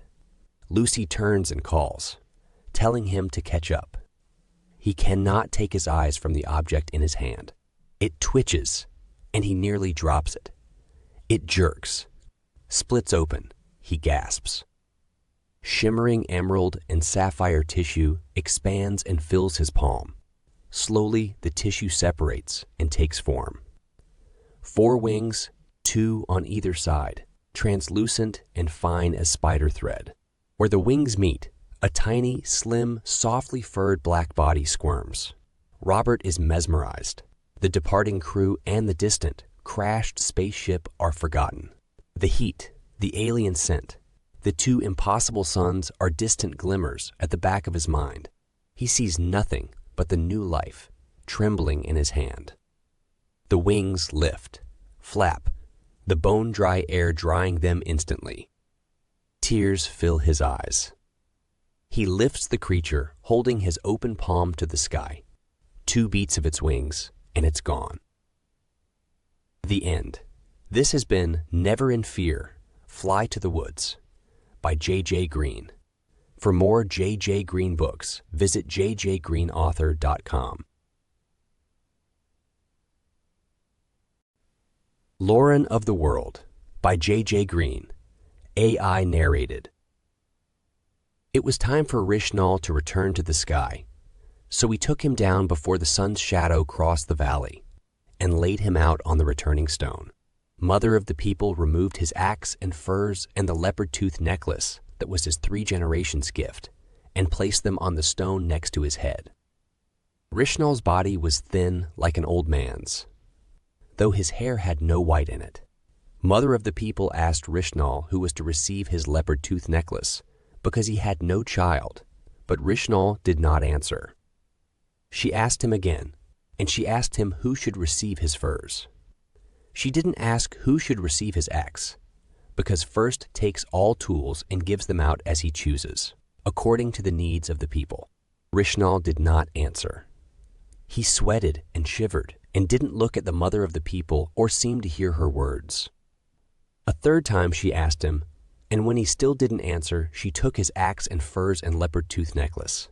She gave the axe to First and threw the necklace over the precipice to the underworld, because taking an unbequeathed generation's gift brings bad luck. She gave out his furs one by one, from the oldest to the youngest. I got nothing because there were no furs left when she came to me. We waited for Rishnal to begin his journey. We did not speak because speaking would remind Rishnal he was in the world and detain him here. The wind blew steady, and the only sound was Rishnal's teeth chattering as the ice stilled his breath and heart. I counted our number. When Rishnal returned to the stars, we would be 5. The 5 people were First, Mother of the People, Atab, Mandok, and me. I remembered Nanta, who was younger than me. She went to the sky during the last turn of the year, when the coughing sickness claimed her, and I remembered Prytak, who disappeared in an avalanche. I hoped the eagles found him in the end. We would never be more than 5 again. Mother of the People and Athab were too old for childbearing, so First and Manduk could not sire any more children. My naming ceremony was coming soon, and I knew what my name would be. When we left, we did not say goodbye to Rishnal. My heart was heavy, but I understood that he was no longer part of the world. The eagles were circling, ready to return him to the sky. I smiled then, at the sight of them, because Rishnal's time on the world was over, and he would become a star. We climbed quickly up the track to the short day's home, with the sun's shadow at our backs. I wondered who first would give Rishnal's axe to. I hoped it would be me because I didn't have an axe and never had. But Atab also had no axe. Her axe had fallen to the underworld during the long days. I didn't know if First would punish her by giving me Rishnal's axe, or if he would give it to her because she had the greatest need. I looked back to where we had left Rishnal. The sun's shadow had fallen over the returning stone, and it was busy with eagles. They were unsteady in the powerful, roaring wind, struggling to grip the stone and Rishnal. We, too, were beating against the breeze up the track. As I was looking back, the wind's clamor rose, a loud drone boosting it, and I saw a great eagle fly past. It was unlike any I ever saw. White, smooth-skinned, gleaming in the sunlight. I was the only one to see it. It was faster than any eagle I ever saw, too, and it was diving, as if swooping to catch a pika. It disappeared over the top of the world, and a thunderclap smote the air. All the people turned, because there was no storm, so a thunderclap was very strange. A gray cloud rose, and this was also very strange because clouds don't rise up to the sky. Atab, Manduk, and I looked at First and Mother of the People, so they could tell us what this meant, but they didn't speak. This could only mean they didn't know the reason for the thunderclap or the gray cloud. And this was the third strange thing. I spoke about the great eagle, but no one understood me. When we arrived at the short day's home, First made snow in our horn cups into warm water, and Mother of the People chastised him. Extending his spirit always tired him, and each time he looked a little older. Mother of the People, don't fret. It matters little if I return today to the sky or when the long days are upon us again. I will help the people while I am still here. I was grateful for the warm water. A chill had entered me, waiting the long time it took for Rishnal to leave. We chewed dried meat that night, and there was a little more because Rishnal's portion was shared out. I was happy. Rishnal was now a star, and we had more food to eat. We talked about my naming ceremony. My name at that time was Lorin, but that was my birth name. When I was a man, I would receive a new name. No one talked about what my name would be. First would choose, and it was supposed to be a secret. But in our hearts, I think all the people knew what his choice would be. To become a man, I had to catch a pika. I couldn't spear it or trap it or extend my spirit to make it come to me. I could already do all those things. I had to catch one and break its neck. This is hard because pikas are fast and they can smell people from far away. Atab came with me when I went to perform my task the next day, to make sure I did everything as I should. We set off as soon as it was light and walked long over the shoulder of the world to a place people rarely go. There was scree and loose powdered snow, so it was hard to walk, but the pikas were plentiful there. Atab was walking ahead of me, and she stopped. As she stopped, I smelled a sharp odor carried on the wind, which was in our faces. Atab turned to me, wide-eyed with fear. The smell was high and pungent and carried the taint of death. A few steps brought us round a bluff, and there it was before us. Twisted and broken, the great eagle I had seen when we had sent Rishnal to the sky. Atab clutched me and tugged at me. Lorin, quickly run! But I saw no reason to flee. The thing was clearly dead and could do us no harm. A tab gave up pulling me and disappeared back around the rock edge. I looked over the great eagle as I walked towards it. Its shiny skin was now dim with dirt, and the wings had broken off and were lost elsewhere. What lay before me was the huge body, cracked into pieces. Then I saw them. People. But not people. Underworlders. Imps.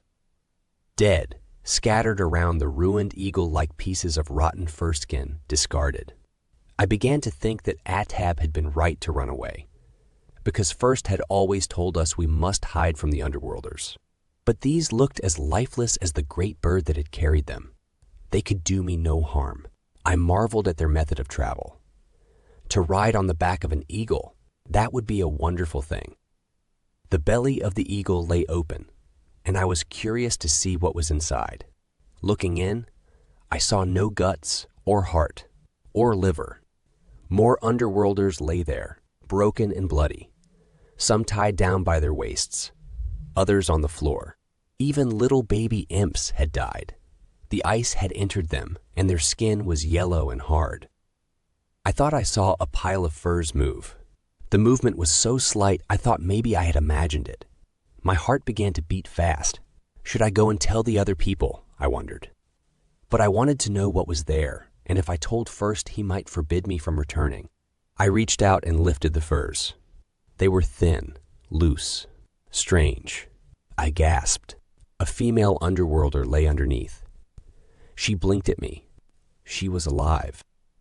I dropped the furs and ran from the dead eagle. Around the bluff, a tab was waiting.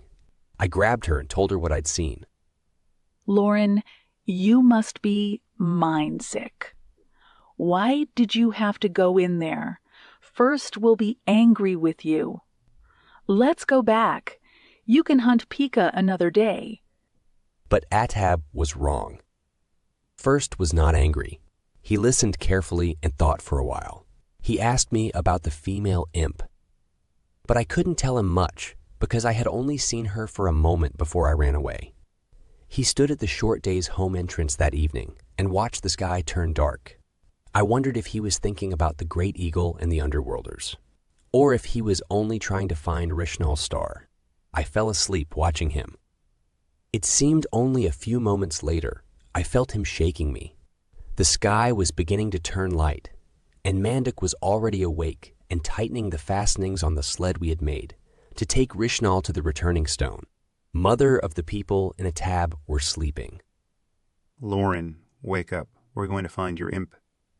I pulled on my furs. I was hungry and confused. First had always told us that the Underworlders weren't people, that they could not extend their spirit, and that they had no place living in the world. Why did he now want to go and see the one in the great eagle? She was in the same place I had left her, and when we took off all the furs, it was easy to see why. Her legs lay in strange ways, the bones broken. She was still alive, and wept and moaned when she saw us. She looked like a person, except her skin and eyes and hair were the wrong colors. Her fingers and toes had turned black, and probably the ice would have entered her that night if we hadn't strapped her onto the sled and dragged her back to the short day's home. We tried to go softly, but she screamed at each bump in the track. Don't scream, Underworlder. Screaming will bring the snow leopard. But she screamed all the same. I didn't understand why we were taking her back with us. Will we lay her on the returning stone? I asked first as we walked. No, Underworlders don't become stars when they die. They return to the earth. Then, should we not leave her in the belly of the eagle and let the ice enter her? But First didn't answer. He smiled and hummed. At the short day's home, we lay the imp on furs and covered her with more. She had stopped screaming and was quiet, watching First and Mother of the People argue. First wanted to extend his spirit into the Underworlder to mend the bones in her legs. But Mother of the People said it was beyond his strength. Like me, she couldn't understand why he hadn't left the imp to return to the earth, and he wouldn't tell her. In the end, he said he would do as he wanted, even though Mother of the People didn't agree. Atab, Mandic and I looked at each other, amazed. I went outside. I wanted to try to understand what First was doing. He and Mother of the People simply could not do something if the other disagreed. And Mother of the People was right. First was an old man. What he wanted to do would take the last of his strength. He would not live even to see the long days. But he was First, so there was nothing I or a Tab or Mandog could do. Only Mother of the People could stop him, and he had defied her. First's murmuring song drew me back inside. Mother of the People sat at the back of the short day's home, her arms folded. She was still and silent, and tears wetted her face. First had uncovered the underworlder and was crouching over her legs, moving his hands up and down them without touching them. The imp's chest rose and fell in quick pants, and her wide eyes followed First's hands. His eyes were closed, and his forehead creased into deep lines. Sweat dripped from his nose onto the imp's legs. She began shouting, as if she was trying to speak words. She tried to push First's hands away, but she was too weak. First ignored her. Her shouting turned to squealing, like a pika when an eagle catches it. First began to wobble and sway. In tiny, tiny stages, the imp's legs were straightening. She stopped squealing. Under First's droning song, I heard the clicks as the underworlder's bones slipped back into place. First collapsed. For a moment, all was still. First lay sprawled over the underworlder. Mother of the People, a Tab, Mandic, and I were as still as if ice had entered us. And the imp stared at First's back. Then movement returned to the short day's home. The underworlder pushed First off her legs and flopped back onto the furs. First moaned as he sprawled on the ground, and Mother of the People ran to him. A Tab and I joined her. We carried First to his bed. He looked older and more frail than ever. His eyes flicked between the three of us. He smiled and nodded. Lay me down, lay me down. Soon I will become a star, but I must speak to you all before I go. We sat before him. Finally, he was going to tell us his thoughts. When the night sky was dark, because there was only the moon and no stars, there were many people in the world. They hunted and ate roots and sent out their spirits to help themselves in their daily tasks. The people lived in the world and the underworld as lived in the hot underworld. People and underworlders look nearly the same, but inside they're very different. We do not mix with the underworlders because imps cannot send out their spirits. Over many long days and short days, the people went to live in the sky as stars. Now, the sky is full of stars, and the people are few, but the underworlders are many. They even try to come into the world. Lorin and Adab found the underworlders' eagle they used to fly here. The people are nearly at an end. The babies we make are usually wrong, and we must let the ice enter them as soon as they are born so they can go to live as stars. When I was young, sometimes the babies looked right, but when they grew to adults, they were mind-sick. Lorin and Nanta grew into children, and Nanta went early into the sky. Lorin has no female person to make new people with, and if he did, maybe his babies would be wrong too. But now we have this underworlder, a female. When Lorin told me about her, I wondered what it meant. The underworlder's eagle coming at this time seemed lucky. Lorin needed a female, and here comes a female. Wonder and horror crept over my heart. I looked at the underworlder lying near us. She had pulled the furs up to her shoulders and was watching us. Mother of the People started to speak, but First held up his hand to silence her. If male and female people make babies that are wrong, maybe a person and an underworlder would make babies that are right. Maybe some of their children would be people and could extend their spirits, and maybe some would be underworlders. First laughed. Maybe I'm mindsick, but Lorin is young and we are all old. He will spend many long and short days alone in the world when we have all gone to be stars. None of us could speak. Mother of the world, a Tab and Manduck looked at me. I looked at them. We all looked at the imp, who stared back at us. So it was that none of us saw it when the ice entered First. When we turned back to him, Mother of the People wailed. First's eyes were still, and his mouth hung open. We would have to take him to the returning stone. First was a good person, and he meant no harm, but we agreed he was mindsick in the end. His idea that people and underworlders could have babies together was very strange. People are people. We live in the world and we become stars. There's no more. I would have liked to see first enjoy the long days once more and watch the flowers open on the shoulders of the world. I look for him in the night sky often, and I look for Mandok, who became first after him, and Rishnal, Nanta, Pretok, mother of the people, in a tab.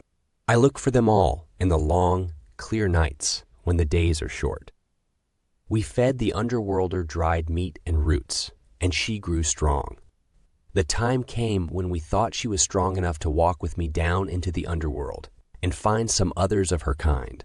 I went with her, and we walked through many days until we found a long, straight piece of ground. She became very happy, so I guessed that it must have been made by imps. I left her there. She had learned how to say some words by then, and she tried to make me stay, which was strange. Why would I want to live in the underworld? I had to go back for my naming ceremony anyway. I was so tired when I arrived back at the long day's home. Walking up into the world was harder than walking down from it. Mother of the people wanted to have my naming ceremony the next day. I had done everything I needed to. I had caught my pika. I had grabbed a tail feather from an eagle, and I had climbed to the top of the world. There was no reason to delay. The imp had left us, and we could live our normal lives once more. I was so happy to finally be a man. The axe cuts on my arms made me gasp, but I did not flinch. I kept my head down as I knew I should, and watched my blood drip on the snow. When Mother of the People said my name, I would be a man and I could look up. I waited and waited. Finally, she spoke. Lorin, who was, I, Mother of the People, give you your man's name. Your name shall be last. The end. This has been Lorin of the World by J.J. Green. Please subscribe for more J.J. Green stories, or visit jjgreenauthor.com. Thanks for listening to There Comes a Time, a science fiction short story collection. Don't forget to check out the channel for more free science fiction listening, and sign up to the Starship J.J. Green Reader group on Substack, listed in the information below.